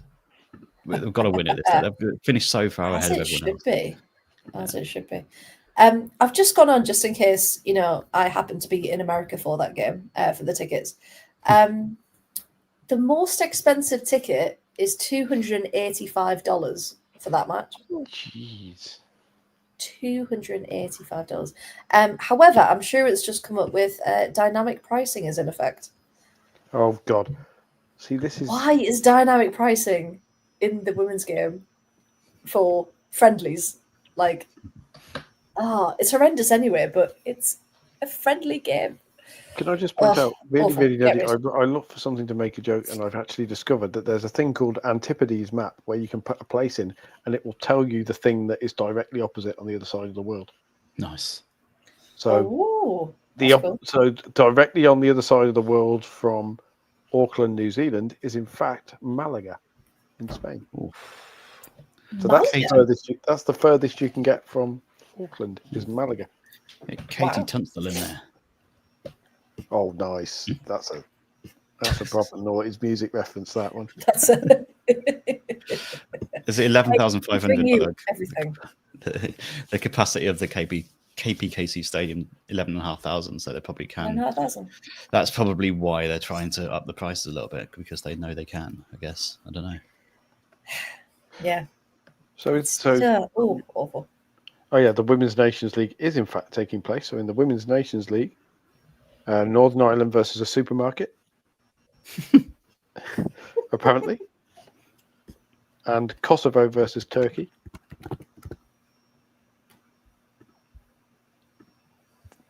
So that's an interesting one.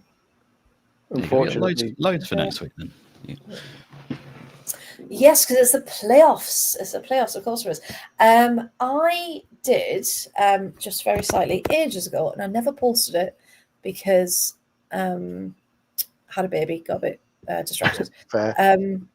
But I made a graphic that I'm going to try and quickly load up for you now of who is playing who in the playoffs.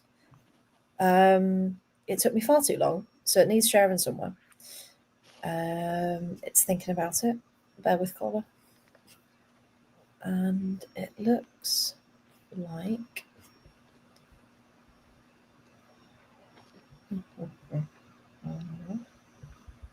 it's not going to be on this one, is it?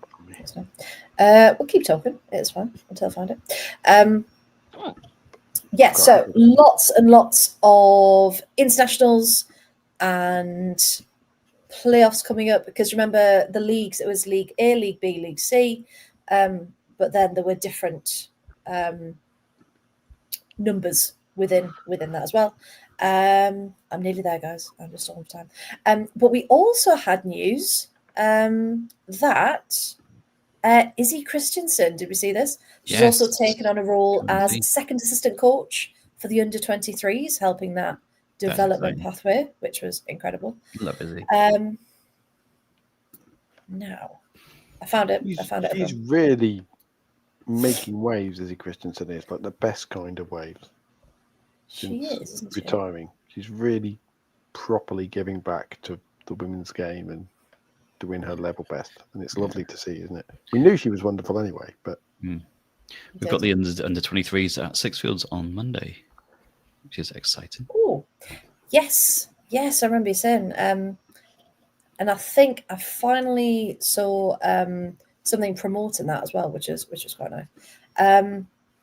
Okay, so are we ready? I'm ready for the best graphics you've ever seen in your life. If they beat those League Cup ones, the Sub Cup ones, then it's going to be going some. Oh no, it's got the big build up now as well. So it has. I've really built this up. It almost feels like it needs to be a graphic for the graphic. Watch it be as bad as the WSL rebrand now, and everyone's like, "Oh God, Freya, what have you done?" Hang on, just changing the font. It's changed my font colour so you can't read it. I feel like we should be playing Zcast, like Simon and Zcast to introduce this. It's that level of epic. I feel like you need Karen Brady just standing there with a clipboard, just like looking on stern. Yes. Is this worth it? Is this worth our time? We need the. Hang on. There's drum rolls. There's drum rolls in the chat.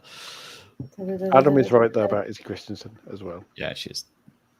She's amazing. I feel like I just trust her in doing anything. If she came to my house and said, "I'm going to go and fix your fence," I'd be like, "Yeah, go for it."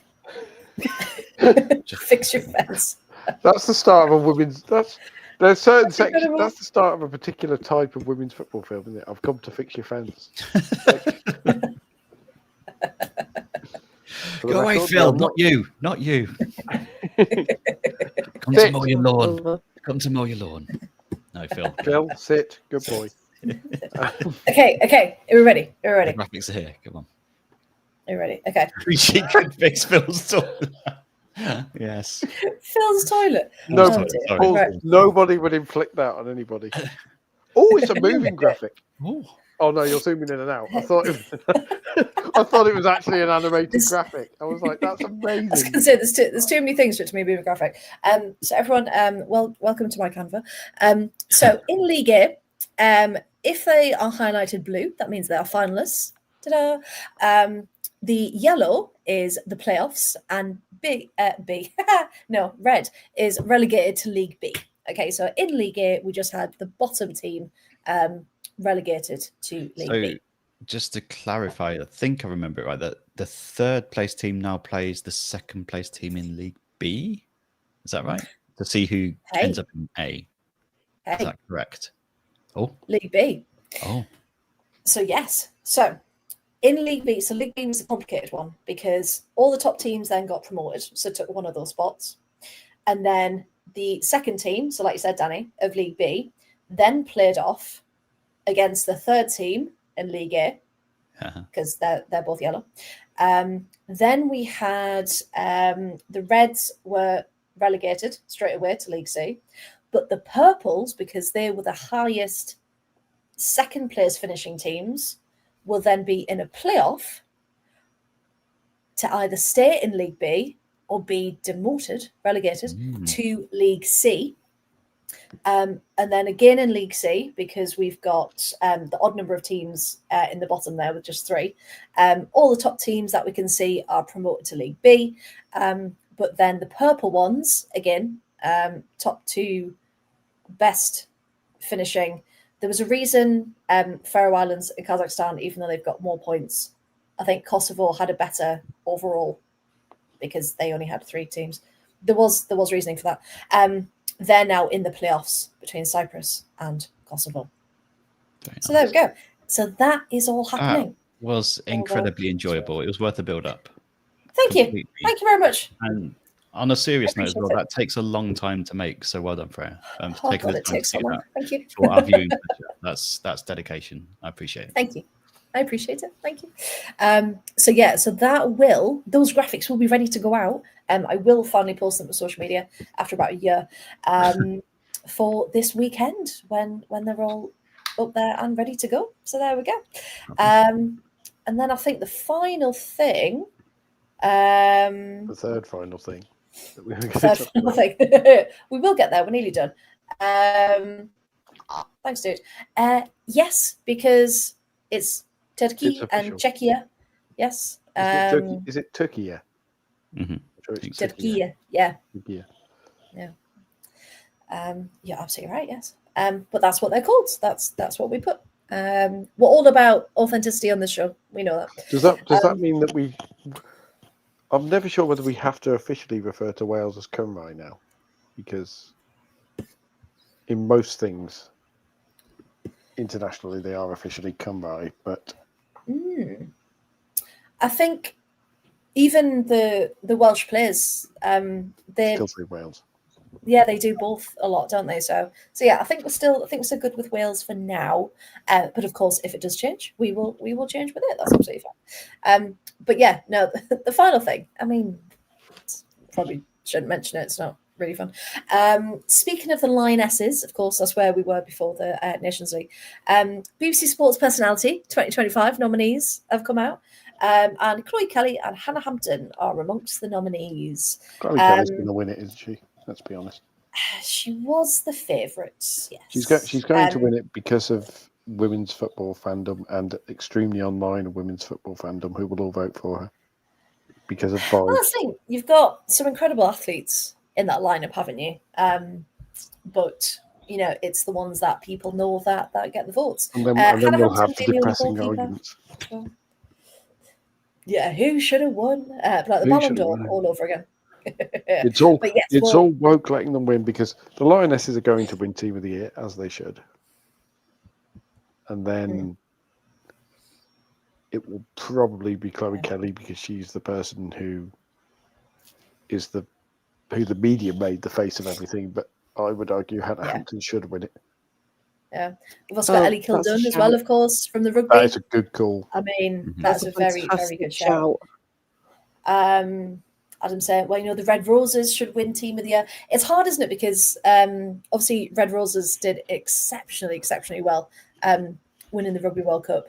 And then the Lionesses, of course, winning their second Euro. So both of them incredible things. But it'd be nice if the Red Roses did it. I think you're going to have the problem that the football is more popular than rugby. Both sports are the English/British national sport, but football's just that slightly bigger. From coming from an age when it was difficult to find one, this is a great problem, right?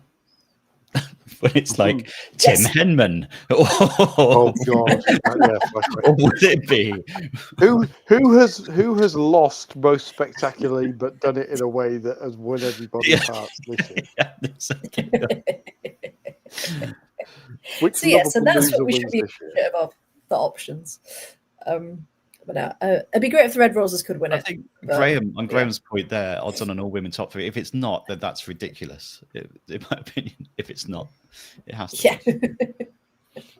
I do agree with Adam because I think that women's football had its time is wrong, but I think women's football is now there. Women's football is it's not going anywhere. Rugby now is the point where Ellie Kildun is the face of the Red Roses. Yeah. As someone who doesn't watch rugby full stop that much, except on Six Nations, and basically to my own, I just didn't really watch the Women's Rugby World Cup just because it was summer and I was trying to rest after the Euros and ease off from sport, and major tournament fatigue got me. But still kept an eye on, Ellie Kildun should be Sports Personality of the Year because that will, apart from anything else, that will really annoy certain sections of rugby fans because we thought football fans were bad, rugby fans as well. The number of rugby people I know who are like, women's rugby is crap. It faces exactly the same problem. They like to pretend they're more enlightened, but it's not as fast as the men's get, all the same stuff. Those idiots have got there as well, have they? It's like, all right then, you tackle Ellie Kildun at full flight. Yeah, and see how you feel about it. You try and catch Jess Breach. Oh, a good men's local club rugby player would outplay them. Oh, okay, you try and catch Jess Breach in full speed then. Yeah. Right. Yeah, men take issues with women's sports? Never. I mean, as someone who is like a massive rugby fan, and I've been for years, I play it still. I'm all for Ellie Kildun. Like, I think she's fantastic, but I'd also throw Emily Scarrett into the mix. She's 17 years of England. She's just announced retirement. She's been to 5 World Cups. Wow. And she's won 2. She's a lifetime achievement award, surely. Like, Skaz is incredible, and like I said, as a massive rugby fan, I'd be so up for the women's rugby team winning it all.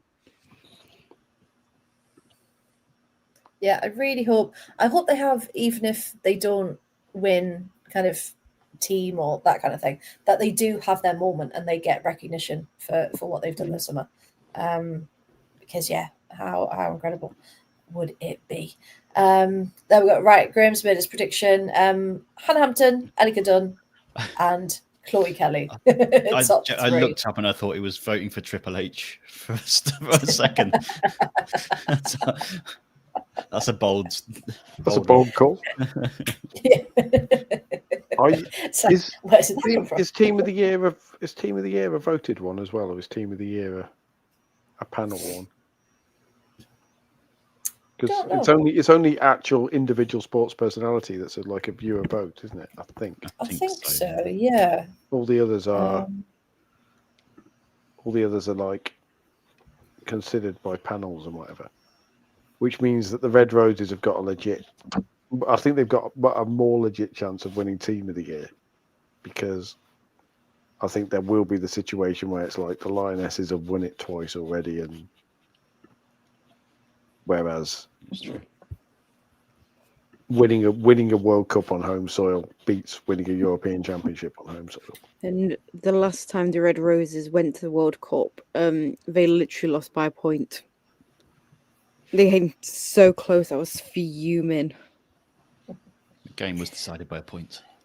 The game was decided by a point. Legit a point. Of course, Chloe Kelly will follow the way she has at Arsenal this season and be sitting on the bench to accept it anyway. You just had to get that in, didn't you? It'll be Ellie Kildern who will start everything, but Chloe Kelly will come on to accept the award at the end of it and then take all the credit. If she wins, I really hope she does a little skip when she goes up to get it. Yeah. Before she goes up the steps, just ready and 100%. Right then. I think that's all I wanted to say this evening. Has anyone got any final points before we go? No, I don't think so. FA Cup first round this weekend. That's very exciting. Yeah. Oh, yes. Yeah, mentioned that. Do we have a graphic for it? Do we have a what? We might have a graphic for it. Freya is typing at speed. It's going to take a long time to make a graphic for that. Freya is typing at speed. So no, I don't. Hang on. Does she have a graphic that she made, or just a list of fixtures? No. We're up against AFC Sudbury on Sunday is our first round. Are you all aware of the story of how Coventry Sphinx made it, by the way? Coventry Sphinx, who are now the highest ranking women's team in Coventry, with Coventry United moving away. Are you from Coventry, Bob? Because I hide it well. Top of the championship, by the way. Operation Pistol League. Thank you very much. Anyway, yes, Coventry Sphinx had to replay their extra preliminary qualifying round, or whatever the hell they called the last one before the actual first round. The third qualifying, I think, wasn't it? Good work, Adam. Ja, ik ben van Dresden. No, sorry. Is he Finnish? Basically, they were playing Ashford the Amateurs, which is one of those fantastic women's team football names, like Cheadle Town Stingers.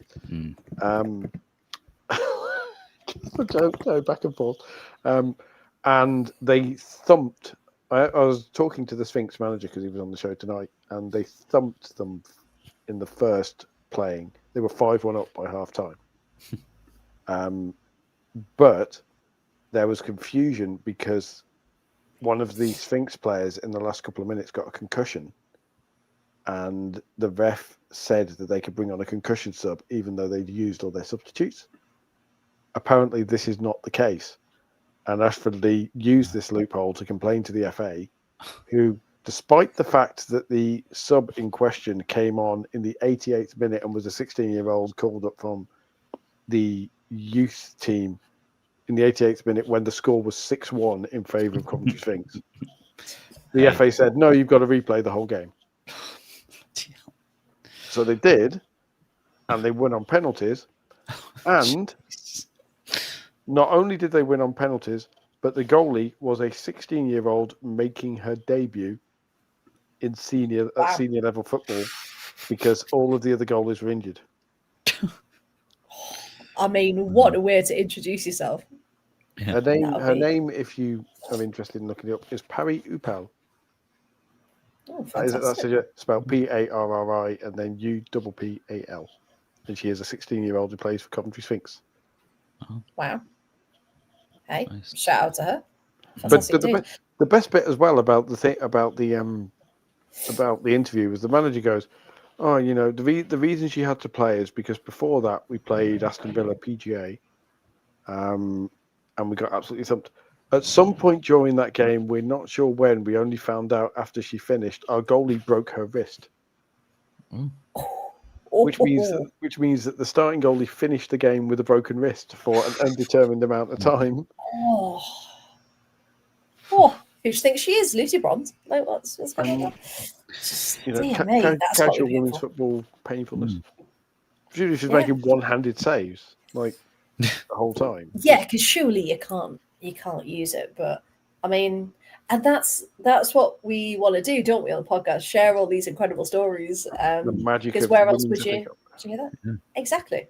And for anyone interested, this weekend, 41 matches for the first round proper, including Burnley Blackburn. Burnley Blackburn. What a matchup. There's one on Saturday, which is, I think we've mentioned, Middlesbrough Chieldtown Singers. And then all of the others are on Sunday at 2:00. I do enjoy this point of the FA Cup as well, because on the BBC website when they have games on iPlayer, and it's literally we're still in the men's FA Cup at pitch with vents around it level of stadiums. Yeah. And the stadiums are like I remember last year there was one where it was literally called the chip shop end. That's fantastic. But yeah, it's still all the cool names, isn't it? I think we talked about before. We've got Bolton at home to Pontyland United, which sounds like something from a kids' TV show. That is proper. Everyone down to Pontyland. The gang take on Bolton in the FA Cup. Come on, Dingo. This week. It's always sunny in Pontyland. Oh, look, there's Fireman Sam. Full games on the home end of the first round of the FA Cup. Yeah, that might be an issue. But like the Winchester City Flyers, I mean, that's an amazing. That sounds like a train. That sounds like a train from a 50s British comedy, doesn't it? Yeah. Oh, it does. It really, really does. But Frankie Howard and friends have to panic when a runaway train threatens the crumpet party at Winchester. Like, it's that level of... The crumpet pie. Oh, dear. But don't worry, the neighbours from Pontyland are coming along to help rebuild the city. They're bringing backup. The Pontyland senior team. But hey, Millwall Lionesses, the OGs. Imagine if they get far enough to play London City. That'll be fun. Hang on beyond that, they'll have their name changed by the end of the tournament. They probably won't, because Millwall Lionesses playing something like the Southeast Regional Women's Football League or whatever. What's the Spennymoor? Spenny Chris's team playing like the Northeast Women's Regional Football League or something. That's a right, yeah. The Nerfel. The Nerfel. Yes, they play in the Northeast Regional. Hang on. Oh, the site can't be reached. Oh, great. Northeast Regional Women's Football Premier League. Yeah. There you go. Yeah, Tier 5. So we should. I vote. Then we pick a women's FA Cup first round games, because obviously they're the ones. Both my nearby teams are Take Seekers, Cov Sphinx, and Rugby. But Penrith versus Altrincham. Oh, Penrith! What trip that is. Oh, Penrith. Liverpool Feds versus Chester Street Town. Hey. Oh, look at Derby. Also, pleasingly. And again, this is one of the Northeast. Manchester Laces versus Wallsend Boys Club. Wallsend. The Wallsend Boys Club ladies team. But am I right in thinking that Manchester Laces are a team that were originally started as an LGBT football team? That rings a bell. It would make sense, yeah. Because I seem to remember there being something where they lost sponsors or they lost players because of the stupid stuff with trans women and all that sort of stuff, and they'd lost all their sponsors, and it sounds familiar as like a proper. Yes, so just having a look. So they've got different teams. So their yellow team is their 11-a-side playing the Greater Manchester Women's Football League. Their blue team plays in a flexi league, which offers women, non-binary, and transgender amateur players an opportunity to be involved. Oh, that's excellent. Nice. And then there's the greens, the oranges, the purples. So yeah, there's loads of them. So has anyone seen, by the way, going into the draw, Mancunian Unity versus Eye to Eye International Soccer Academy? Yeah, they'll be dancing in the streets of Eye to Eye tonight. And as Adam says, shout out to the university teams as well. Yes, I think the University of Nottingham's there. So yeah, it's really, really nice. So yeah, so let's all pick one for next week. And one that you mentioned, of course, Real Bedford Freya taking on Peterborough. Hey. Taking on the Slugs. They are indeed. Sorry. Was that George laughing in the background then? Apologies, Slugettes. No. What was that laughter in the background then? That was full on loud laughter. I don't know who did have laughter. I just press the button. I've just got canned laughter whenever I say something. I just press it. just because I heard really loud laughter in the background when you called them the Slugs. No, I heard it too. Yeah. Oh. You're not good, Mad. Don't worry. I heard it too. It's Dan's casual ghost. That's your Northampton Town supporting casual ghost. For the afternoon. Hey, well, I'll tell you what, let's leave it there on a laughing ghost, because that sounds like an incredible way to end a podcast. But yes, we will all be watching out for the results this weekend of the first round proper. And remember, even for the losing teams this weekend, the prize fund is still going to contribute a lot to these clubs and their development for the future. Now, we love that everyone's been involved in the chat, so thank you so much, and everyone watching and listening. If you don't already, remember you can like, share, subscribe, follow, all of that jazz on all of our handles you can see there, because it's not just us, of course, on a Wednesday talking women's football. We've got the non-league show on a Monday, Premier League on a Tuesday, and Lower League on a Thursday as well, all starting at 8:30. So if you ever find yourself with a free night, 8:30, you know where we'll be. And we're crazy as a podcast across the board, but you will always find some friends and have some good fun as well, because we just want to make a lovely little football community, don't we, where we can all come together and bring on some chaos as well as all the key points of women's football. So thank you everyone for joining me this evening. It has been wonderful. Chloe, I hope you're feeling a bit better after expressing your thoughts earlier. Where can people find more of you, please? So you can find me at ChloeBear529 on all socials, or if you want to see what I'm doing on Saturday at my journalism gig, it's Chloe Talk Sports, and then I'm going to set up a new page called Chloe Crushes Out. So I think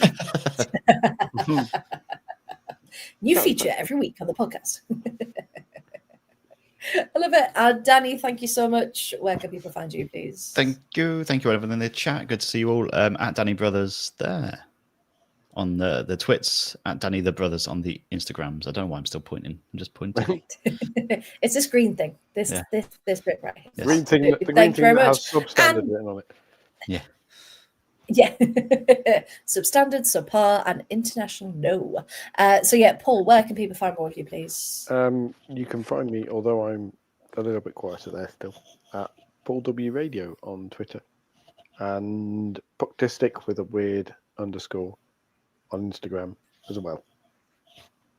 Perfect, thank you. And if you'd like to see more of me, I'm at 2 for 80 Rights or at the Hall 115 Yards, where all of those lovely graphics that you were also kind about will be up by the end of the week to talk about what's going on in the Nations League, women's friendlies, and of course the FA Cup first round proper. So yeah, thank you so much to everyone for joining us this evening. We'll be back next Wednesday, as usual, with lots of news and hopefully some good results from the Lionesses as well.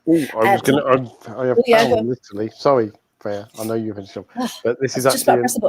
I know, but this is actually an important thing. So, the Man United kit man, John Humble, apparently passed away recently.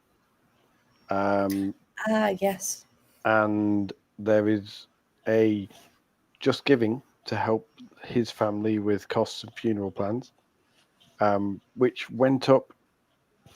I don't think it went up literally a day or two ago. It's already smashed its target, and I'm just looking at it, and there's a bunch of names, and Maya Letizia has put 250 quid in it. Oh, that's incredible. Yeah, because Liverpool women just posted at 6:30 today a statement saying about Jonathan's sudden illness and his really devastating passing. So we do send our thoughts. But yeah, I think he'd worked at United as well, hadn't he? He had, and because the Just Giving is set up by Charlotte Healy, and I have, if it'll let me post it, it's grayed out for me. It's failed to post. That's annoying. I was trying to put the link to the Just Giving in the chat, but yeah, it's he spent 6 years at Man United across their women's academies and men's teams, and then was at Liverpool. And people have got, of course, incredibly lovely things to say about him. So yeah, our thoughts do go out. And as Paul said, there is a Just Giving page if you were interested in that, because of course we know how expensive things are, and for someone so ingrained in the community. So yeah, our thoughts do go out. Sorry, I brought the mood down with that one a bit. Like a little bit, but worth remembering, and definitely deserves a shout out for someone who was so integral, because we talk about the players, we talk about coaching staff, but of course it's all the backroom staff as well that clubs need, don't they, to run successfully. So yes, but we will end it there. We will indeed. And yes, we will be back next Wednesday. We hope you all have a lovely week with lots of international football fun. So thank you, good evening, and good night.